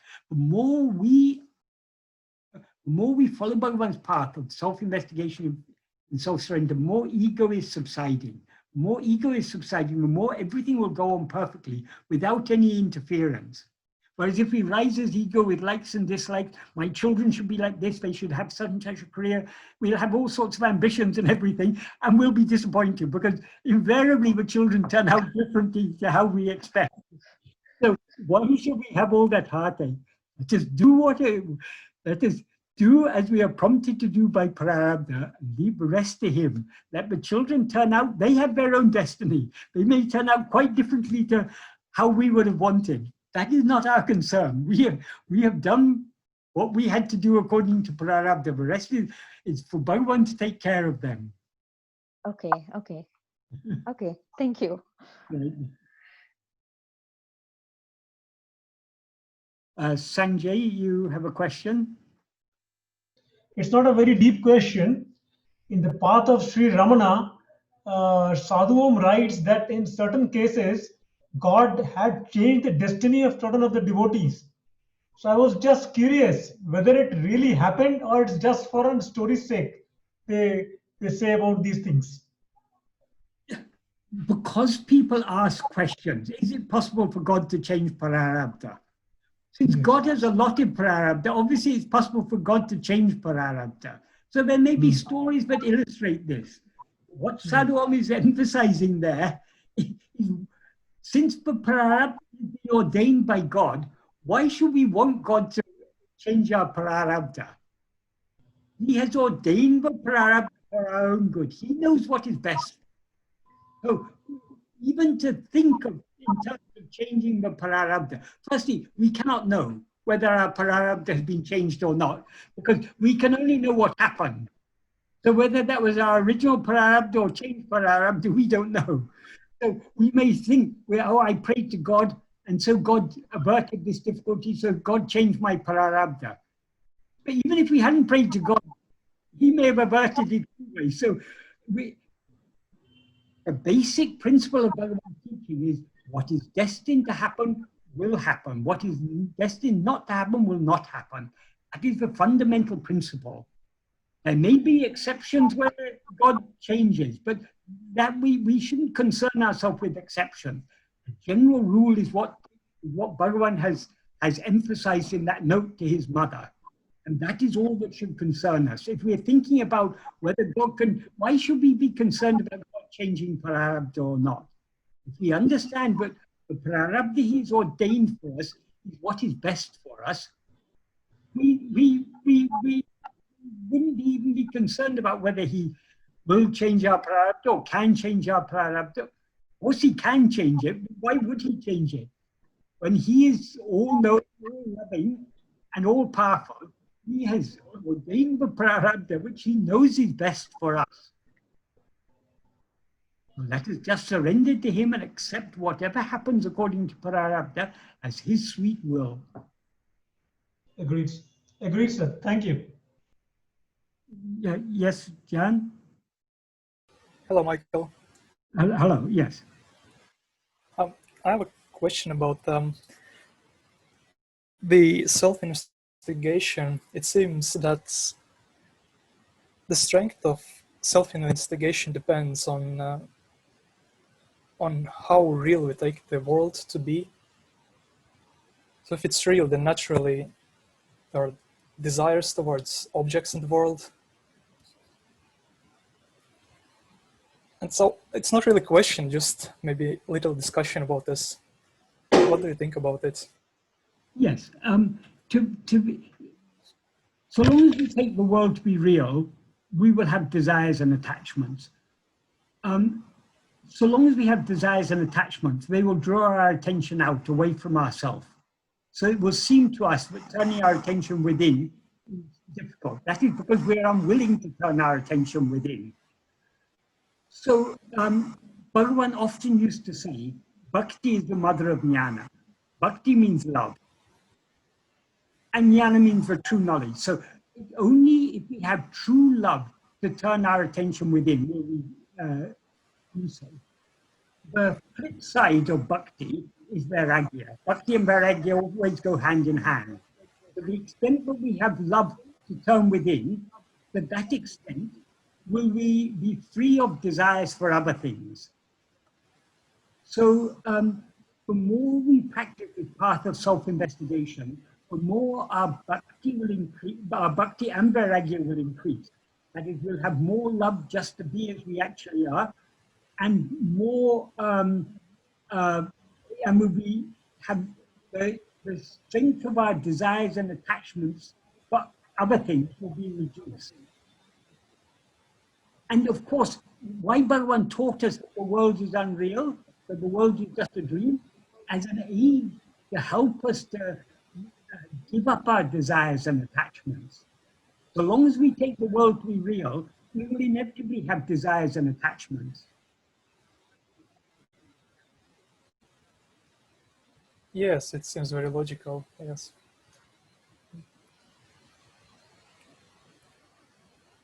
Even if thinking, this reality of the worlds depends upon notion that the body is real, that I am the body, isn't it? Yes, that is why does the world seem to be real? So long as we're dreaming, the dream world seems to be real. Why does it seem to be real? What is actually real is only I. But so long as we take a body to be ourselves, that body seems to us to be real. Because if this body is I, then this body is real. Since this body is a part of the world, the whole world seems to be real. So in a dream, so long as we take the dream body to be I, the dream world seems to be real. As soon as our identification with that dream body is severed. When we wake up, we no longer, that dream world no longer seems to us to be real. Why? Because the dream body no longer seems to be I. So what makes the world seem to be real is only our identification of ourselves with this body.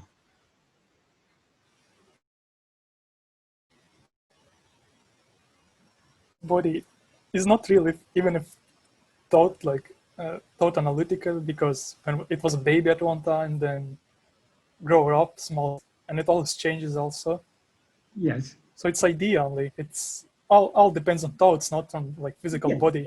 Yes, but though this body has changed so much in the years since we were a small baby, throughout that time, we have been, that is throughout the waking state, all those years of waking state, we have been experiencing this body as I. Though the body is changing and I remains unchanging, we still take it to be I. So this body is not what we actually are. And even if this body were actually what we are, if this body is me, I cannot be aware of myself without being aware of this body. But when I'm dreaming, I'm not aware of this body. I'm aware of some other body of myself. So neither of these bodies can be what I actually am. And in sleep, I'm aware of myself without being aware of any body at all, without being aware of any phenomena. So I cannot be anything but appears and disappears. I must be that which is constant in all the three states. That is only the fundamental awareness I am. Yes, thank you very much. I agree absolutely. But because of that, all our experience is based upon this fundamental experience, I am this body. Only when we experience ourselves as I am this body are we aware of a world. So when the basis of all our experience is false, that is, it's awareness I am this body, it's a false awareness, not what we actually are. When this is false, all our knowledge about the world is equally false. That's why Bhagavan says, Jnanamam taname, oneself who is awareness alone is real. The awareness he's referring to there is not awareness of the world, but the pure awareness. And then he says in the next sentence, this is verse 13 of Uludnaptu, Nanavam Jnanama Jnanamam. Awareness which is multiple or varied is ignorance. It's not real awareness. So the real awareness is only the fundamental awareness I am. That alone is real. Yes, I see. That's good. Thank you. That's good. Right. Thank you very much, Michael. Right. Sanjay, did you want to ask another question? Yes, sir. A small question. Now, our vasanas are the collection of our desires we have. But every the seed of our desires, the desires in seed form. Yeah, they are the desires in our seed form. Okay. But every time we experience ourselves as a new person, does it alter our vasanas in any way? Because I look at it from a different perspective now. If I am how does it affect my vasanas? By my associating with a particular person? That is, now you identify yourself as Sanjay, and you have certain likes, dislikes, and desires and attachments and so on. When Sanjay dies, obviously his desires and attachments die along with him, but the seeds of those desires and attachments are carried forth by the ego that now says I am Sanjay, it takes all its vasanas with it. When it again projects another person as itself, and it then thinks I am John, or I am Mary, or I am Saraswati, or I'm Muhammad or whatever the name whatever the name of the body we take as ourselves, we then experience ourselves as a different person. As a different person, we have different parents, we have different relations, we are in a different place. So we will seem to have different desires and attachments, but the seeds of those desires and attachments are the vasanas. So now you have desire, you have love for your wife, for your children, for your parents. That in a seed form it will be carried forth, and when you experience yourself as Muhammad, born in North Africa or Arabia or somewhere, that vasana will sprout, and you will feel that attachment for your parents, for your wife, for your children. So all these vasanas are not the desires per se, but the seed of the desires. The seed of the desires will carry on.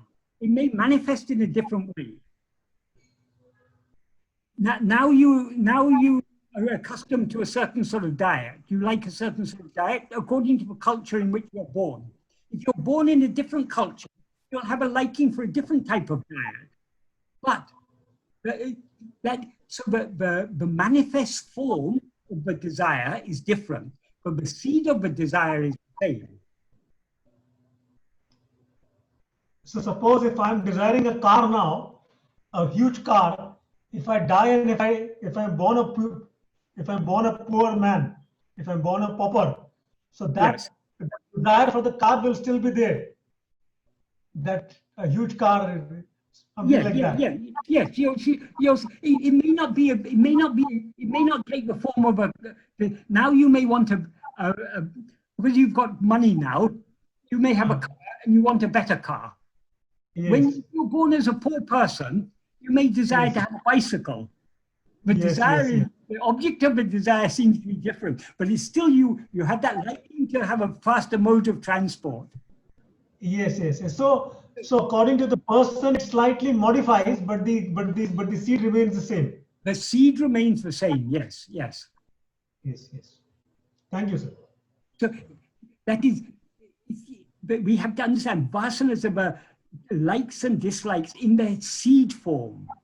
So the form in which they manifest may be different, but the seeds remain the same. One more question, sir. If there is an chance of giving up our rights in the property, do you feel we should give it up?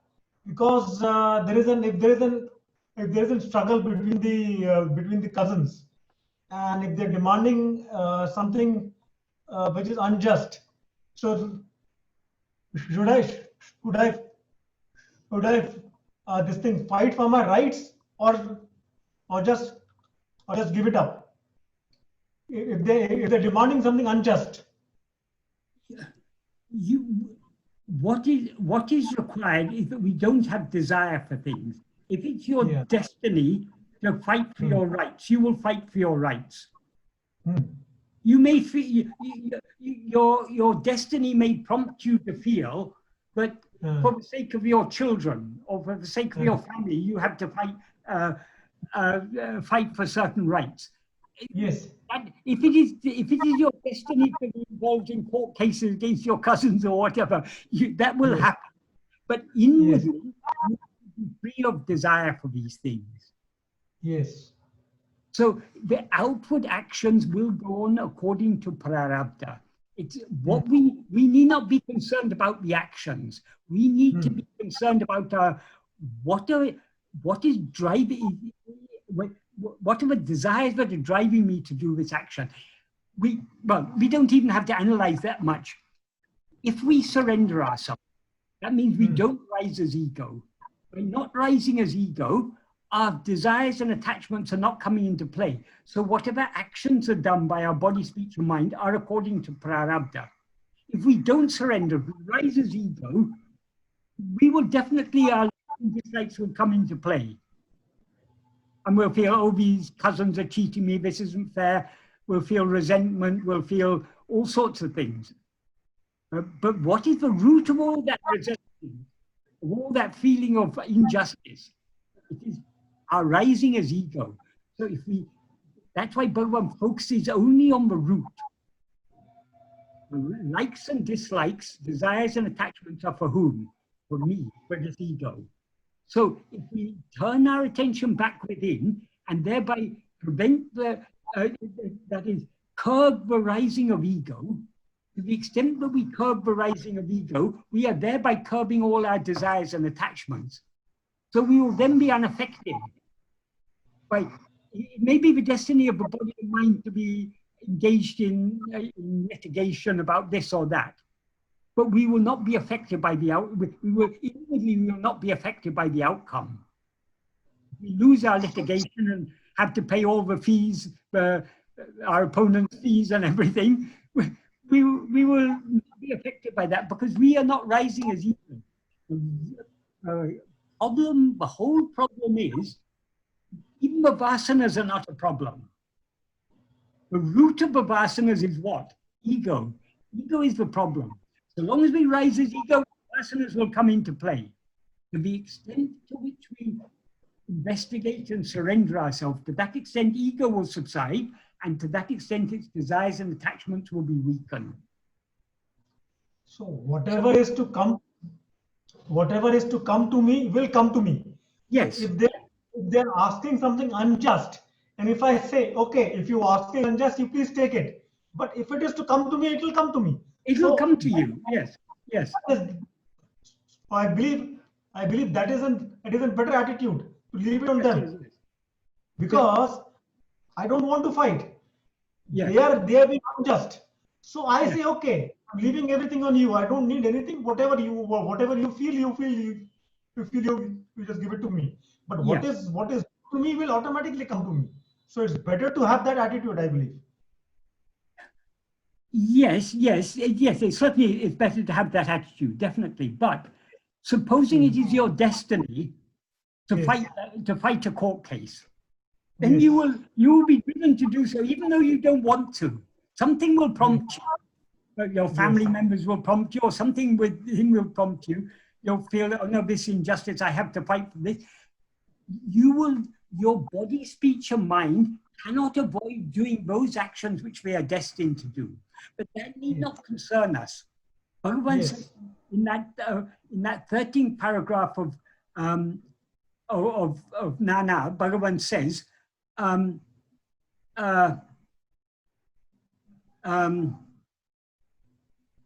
Namam adaku adangi rama. Instead of yielding ourselves to that, ipadi say vendam, apadi say vendam, endus sada chinchpadi aim. Why should we be constantly thinking it's necessary to do like this, it's necessary to do like that? So even to think I should fight a court case or I shouldn't fight a court case, leave that burden to Bhagavan. Let him decide whether you're going to fight a court case or not. What you need to be concerned with is yielding yourself to him. That means rising as ego. So It's better.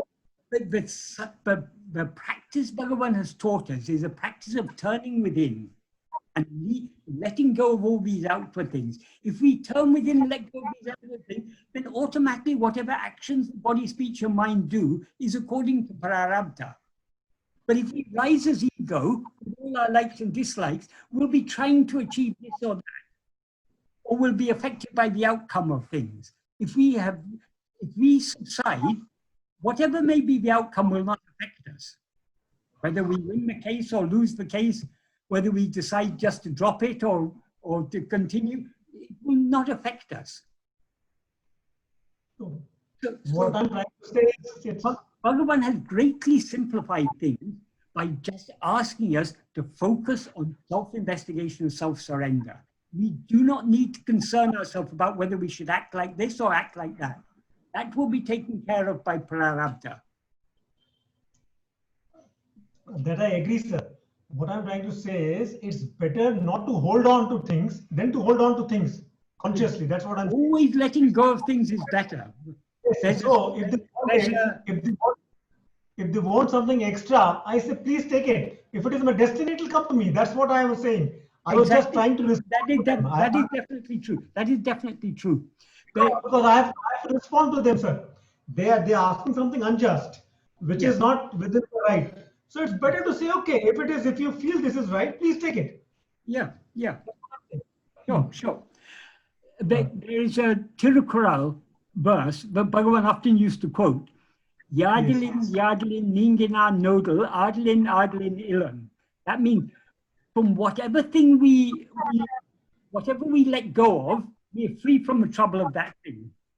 Yes. It's always better to let go. But what is destined to come to us, there's a saying in English, often in Scotland people say this, what is for you will not go by you. What is? I didn't get it.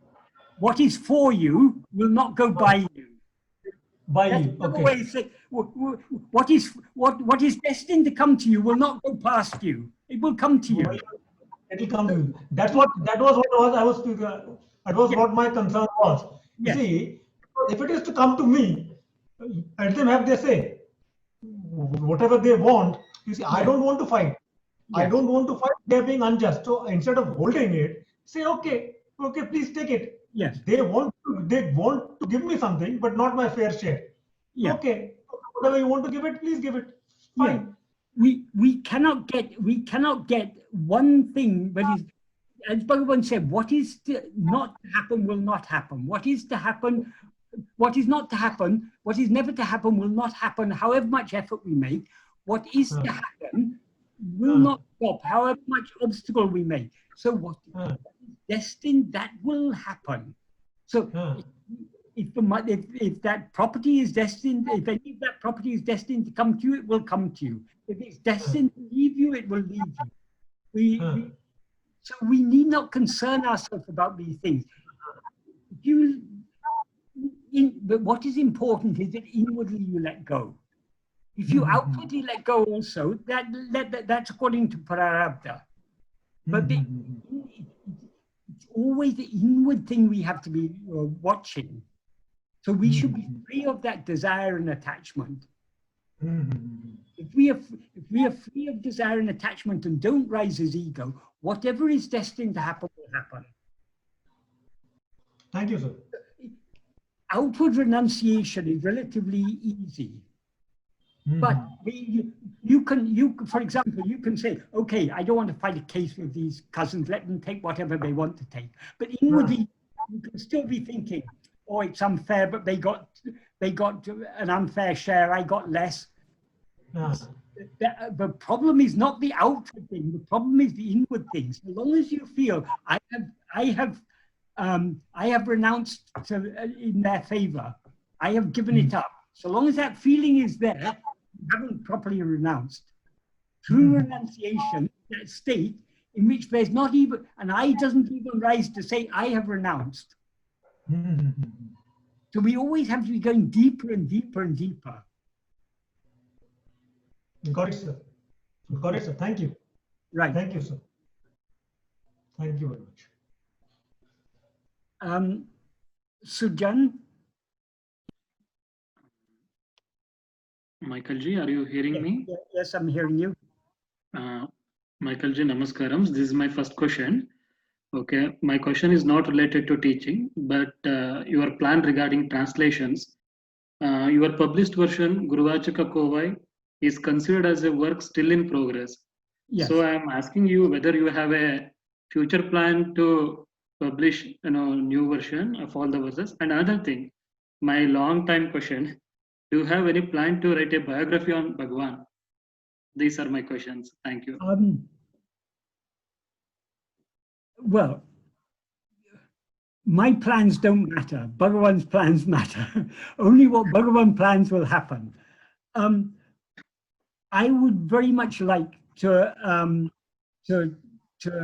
revise my translation of Guruvachaka Kovai.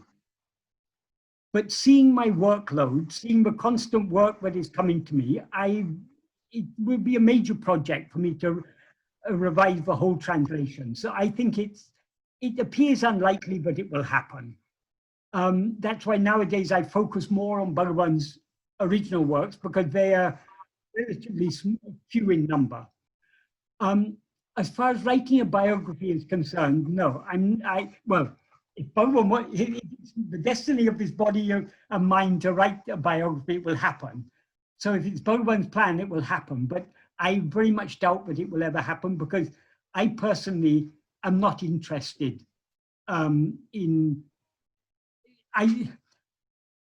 as Sadhguru used to say, Bhagavan came to show us the way, to give us teachings. He didn't come to be the subject of a story. That doesn't mean the story of Bhagavan's life is not important, but it is, so many people have written biographies, and there's so many stories of reminiscences and everything. And also there's so much, the trouble with Bhagavan's life is so many people lived with Bhagavan, and each saw Bhagavan through their own colored glasses. So I saw many times, I saw the controversies arising about certain incidents. The same incident, different people will narrate in different ways. Different people interpret in different ways.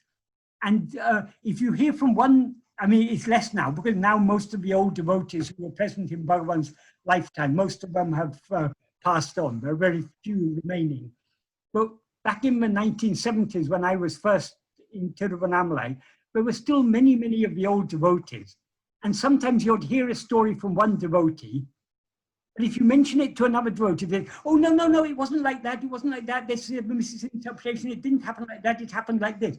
Everyone sees it in their own, through their own colored glasses. So there are many incidents in Bhagavan's lifetime, in Bhagavan's life, but there are different versions told by different people. So who are we to know? I mean, some versions seem to us to be more plausible.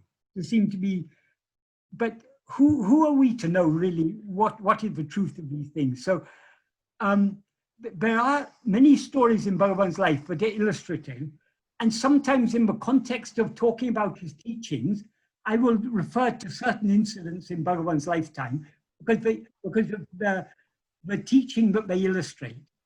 But beyond that, I'm not overly concerned about Bhagavan's life. I mean, some people are very interested in such things and like to research and write such things. My interest is more in his teachings. So I doubt I will ever write a biography about Bhagavan. Thank you, Michael Ji. The reason I asked this question is when I came to know about Bhagwan nearly 10 years before.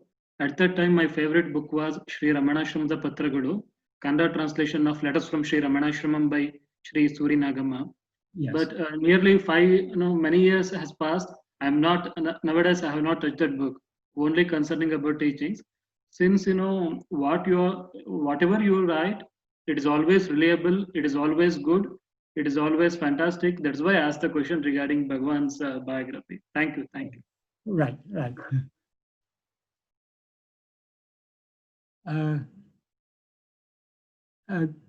Abhishek, did you want to ask a question? You had your hand up and then you... Yeah, very quick one, Michael. What's the Kural verse number that you referred that Bhagavan often used to quote? Oh, I would have to search for it. It begins Yadalin, Yadalin, Ninginan Nodal, Adalin, Adalin, Ilan. So if you search a first word index, and it'll be in the chapter on renunciation, I think. Okay, I will look for that. Okay, thanks. Most of Tirukural, because Tirukural is very vast volume of 1,000 couplets. So that's why I asked for you quickly about the number rather than searching for myself. But most of Tirukural is dealing with 3 of the 4 Purusharthas, that is Aram, Porul, Imbam. But a few verses are dealing about Vidu, liberation. So it's in the chapter on renunciation, I think, but it's dealing with. So it shouldn't be too difficult to find. Yeah, usually Kural is not known for moksha or liberation part. There are some here and there, but they're sort of hidden away.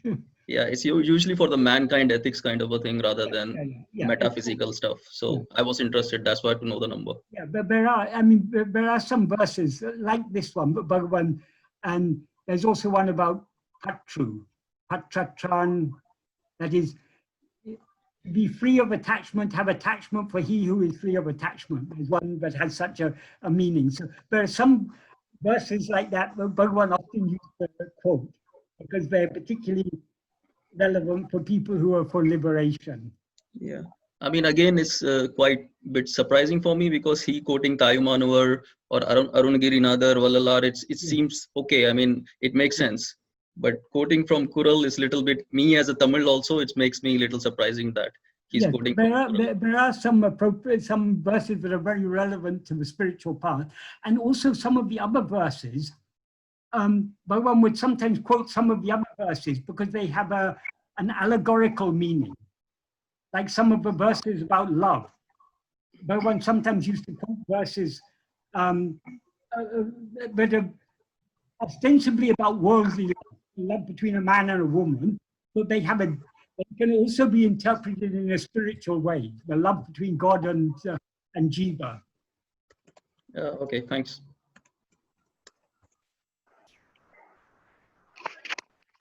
Kiran, you wanted to ask again? Just one question, Michael. I'll not take more than a minute. So I always rely on on getting the translations of teachings on your YouTube channel and the website that you have. Is there any place that you can direct to me where you've translated Aksharamanamale? Because I really wanted to understand the meaning. On my website, there's a PDF of an old translation that was done by Sadhuram and myself, Arunachal Spiritual.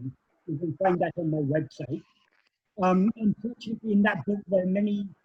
It was a word-for-word translation that I did with Sadhuram, but there were many. The person who undertook to print it did so very carelessly, so there are many printing errors there. I mean, editing errors there. I do have I have embarked on doing a translation of my own. It's still a work in progress. I'm actually hoping when I have enough spare time to prepare for it. I want to give a series of, well, I mean, the plan is that I'm to give a series of talks in these meetings on all the verses. But before doing that, I want to be able, I mean, I want to have time to prepare for each verse before I do it, because a lot of the verses have multiple meanings. I mean, can be interpreted in many different ways. And often, some of the possible interpretation may not be so appropriate, but some verses give room for several very appropriate interpretations. So it's something I'm a bit diffident of doing so, because I don't think I can do justice to it, and I'm a bit of a perfectionist, so I like to do things to the best of my ability. But possibly from next month or September, I will start going through the 108 verses. But then I will be revising and working more on my translation. And eventually, I will probably put more on my blog. So it is that I think it's a very, very important work to do, because actually, it's the heart of Bhagwan. Bhagwan's whole heart is poured out in Akram, right? So it is, we cannot say what an important, words cannot express what an important work it is. And it's also very important for anyone who's following Bhagavan's path, because he expresses the feelings and the challenges that any devotee following the path will face. So it's a very, very important work. Yeah, and I think it's also tough because when Bhagwan himself was asked, every verse that you've written on Aksharamanamala has multiple meanings. Bhagwan said, "You think of it, and I think I'll think of it myself," because I did not have any plan of writing these meanings. They Yeah, just came forth from yeah. within.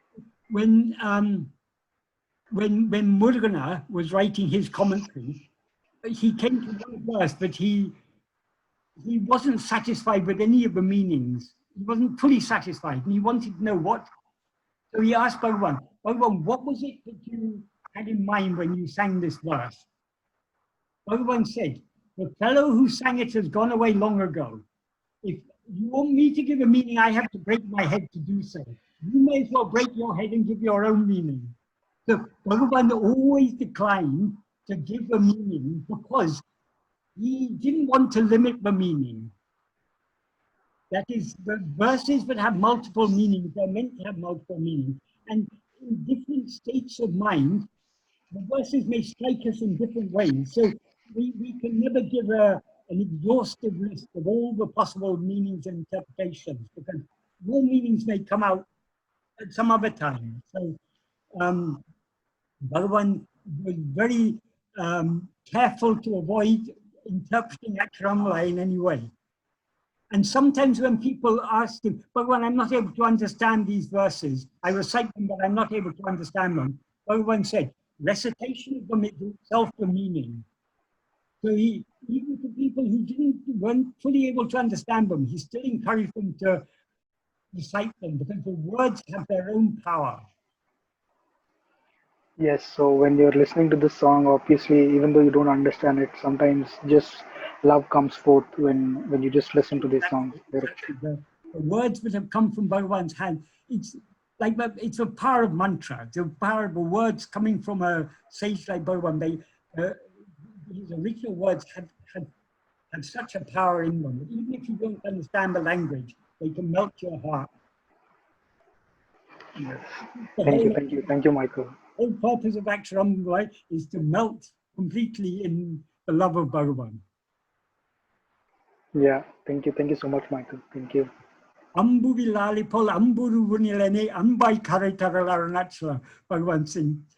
Like ice in water, melt me as love in you, the form of love. There are many which have very, very deep meaning, right? Yes, Michael.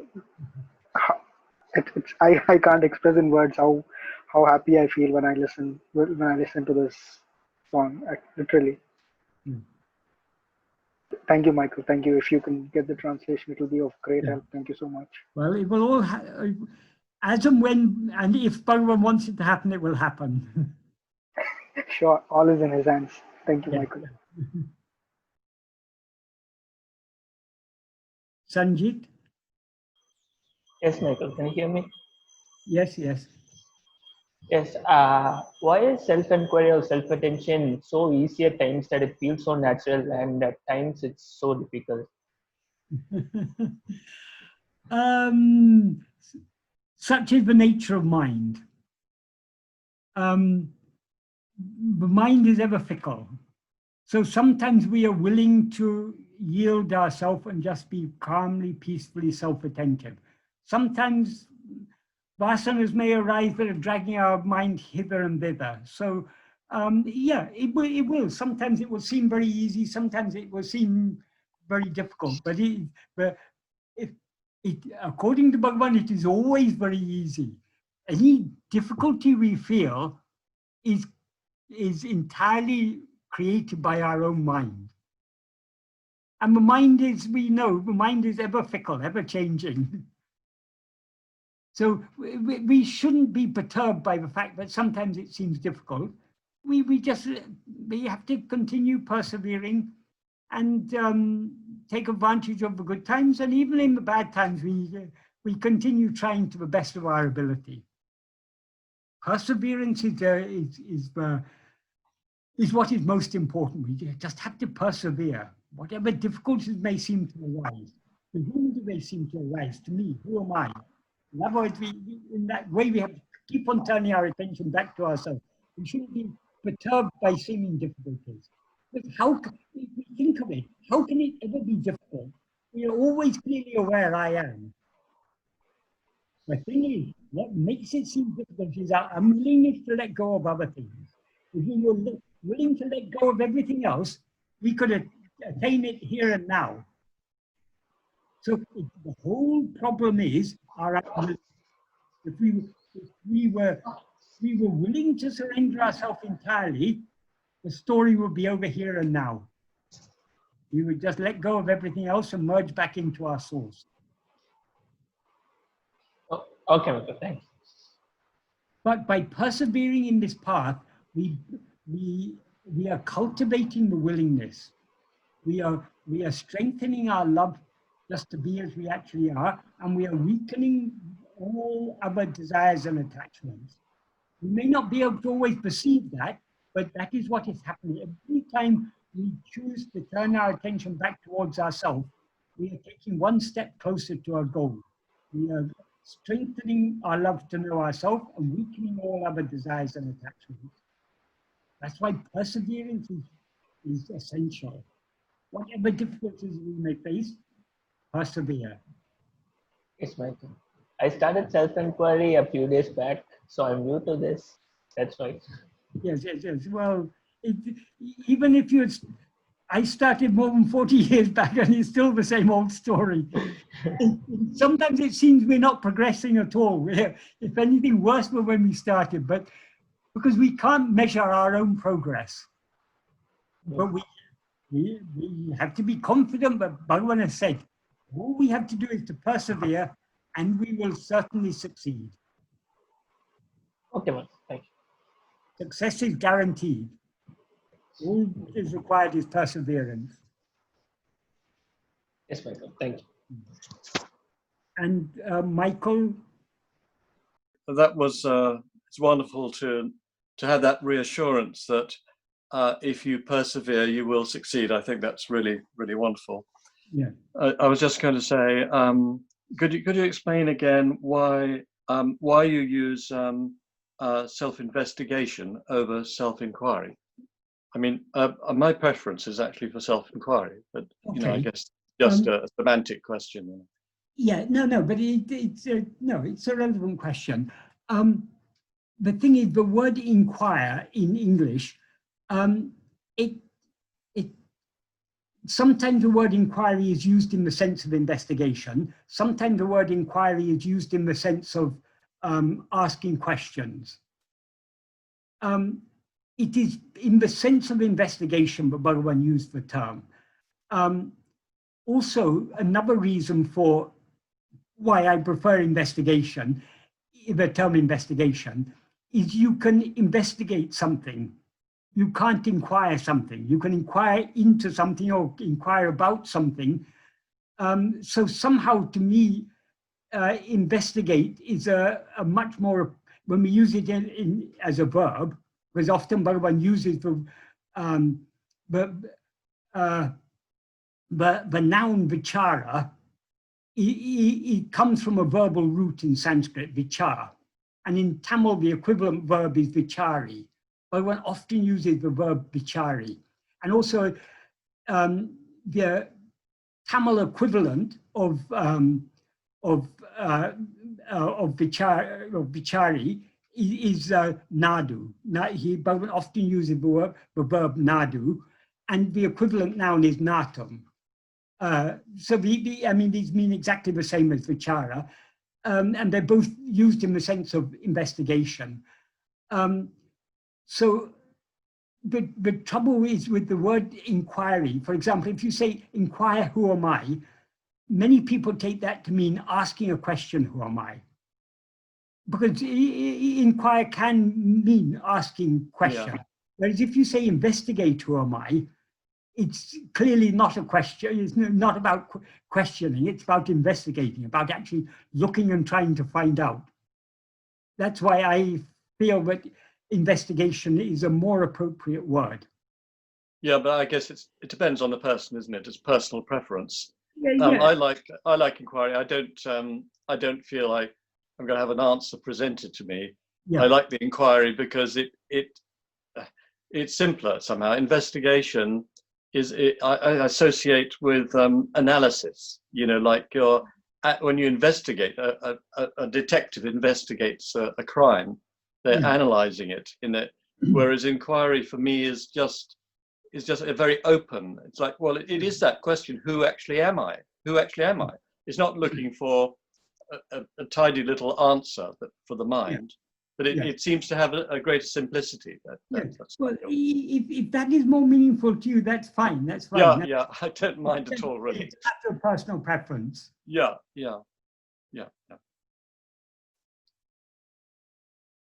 There's a lot of overlap in meaning between. Yes.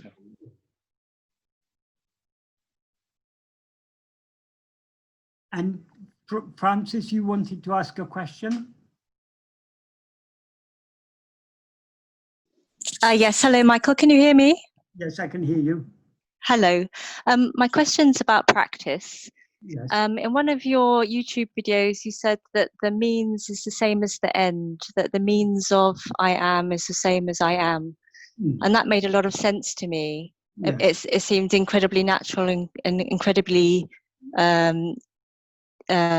easy, and it just made sense. The only worry that my mind comes in with is that wherever I feel that in the waking state, I feel that I'm kind of abiding in self very naturally, I naturally compare that with that kind of self-abidance in the deep sleep state, where that cannot compare with what I'm abiding as in the waking state. So then I think, well, whatever I'm abiding as in the waking state isn't true.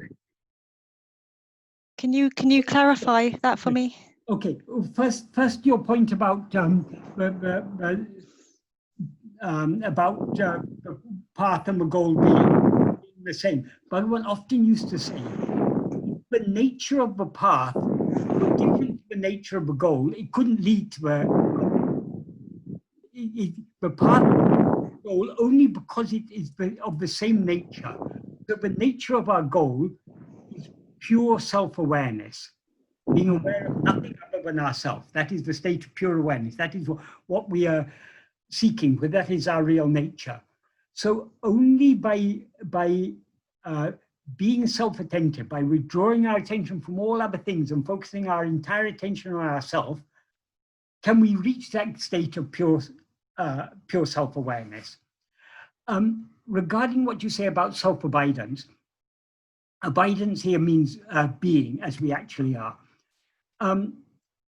So long as we are aware of anything other than ourselves, we are not perfectly being as we actually are. But to the extent that we are self-attentive, to that extent we are coming close to the state of perfect self-abidance. So the state of self-abidance we experience during practice is, we can say, a partial self-abidance, or because attentiveness and abidance actually mean the same, because we can know ourselves only by being ourselves, and we can be ourselves only by knowing ourselves and nothing else. So the sat and the chit, the being and the awareness, are the same. Essentially, they're the same thing. So we know ourselves just by being ourselves. So to the extent that we are self-attentive, to that extent are we abiding as ourselves, we can say. Obviously, in sleep, it's a state of pure self-awareness. We're not aware of anything other than ourselves. So that is the nature of our goal. So during practice, we maybe are turning our attention towards ourselves 90 degrees, 100 degrees, even 100, up to 179 degrees. Even when we turn 179 degrees, there's still some lingering awareness of something other than ourselves. Only when we turn the full 180 degrees have we turned away completely from all other things back towards ourselves. So that is the state of perfect self-abidance. It doesn't mean that the relative self-abidance that we experience while practicing is wrong. It's just not yet perfect. Thank you. Yes, that helps. It's the difference between relative and absolute. Yes. Thanks a lot, Michael. absolute self-awareness, awareness of nothing other than ourselves.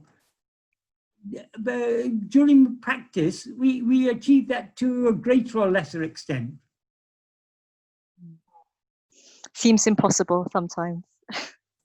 It is impossible. It is impossible for ego, but it is possible for grace, and grace is what is driving us. That is, what is grace? Grace is the infinite love that Bhagavan has for us as himself, because Bhagavan doesn't see us as anything other than himself. So he loves us as himself. And that, because he loves us as himself, he wants us to be as we are, so to speak. I mean, we're saying Bhagavan wants, Bhagavan doesn't actually want anything, but because we can think of it only in our terms, because he loves us as as himself, he wants us to be as himself. So that power of his love is what is drawing us along this path, what is leading us along this path. So that power, that is the supreme power of grace, will never fail. We are powerless in front of it. But Bhagavan is very, very gentle. He doesn't force things. He gently leads us until we become willing to put our head on the block and then chop. Okay, lovely. Thank you, Michael. Good to see you back in London. Right. Okay, thank you.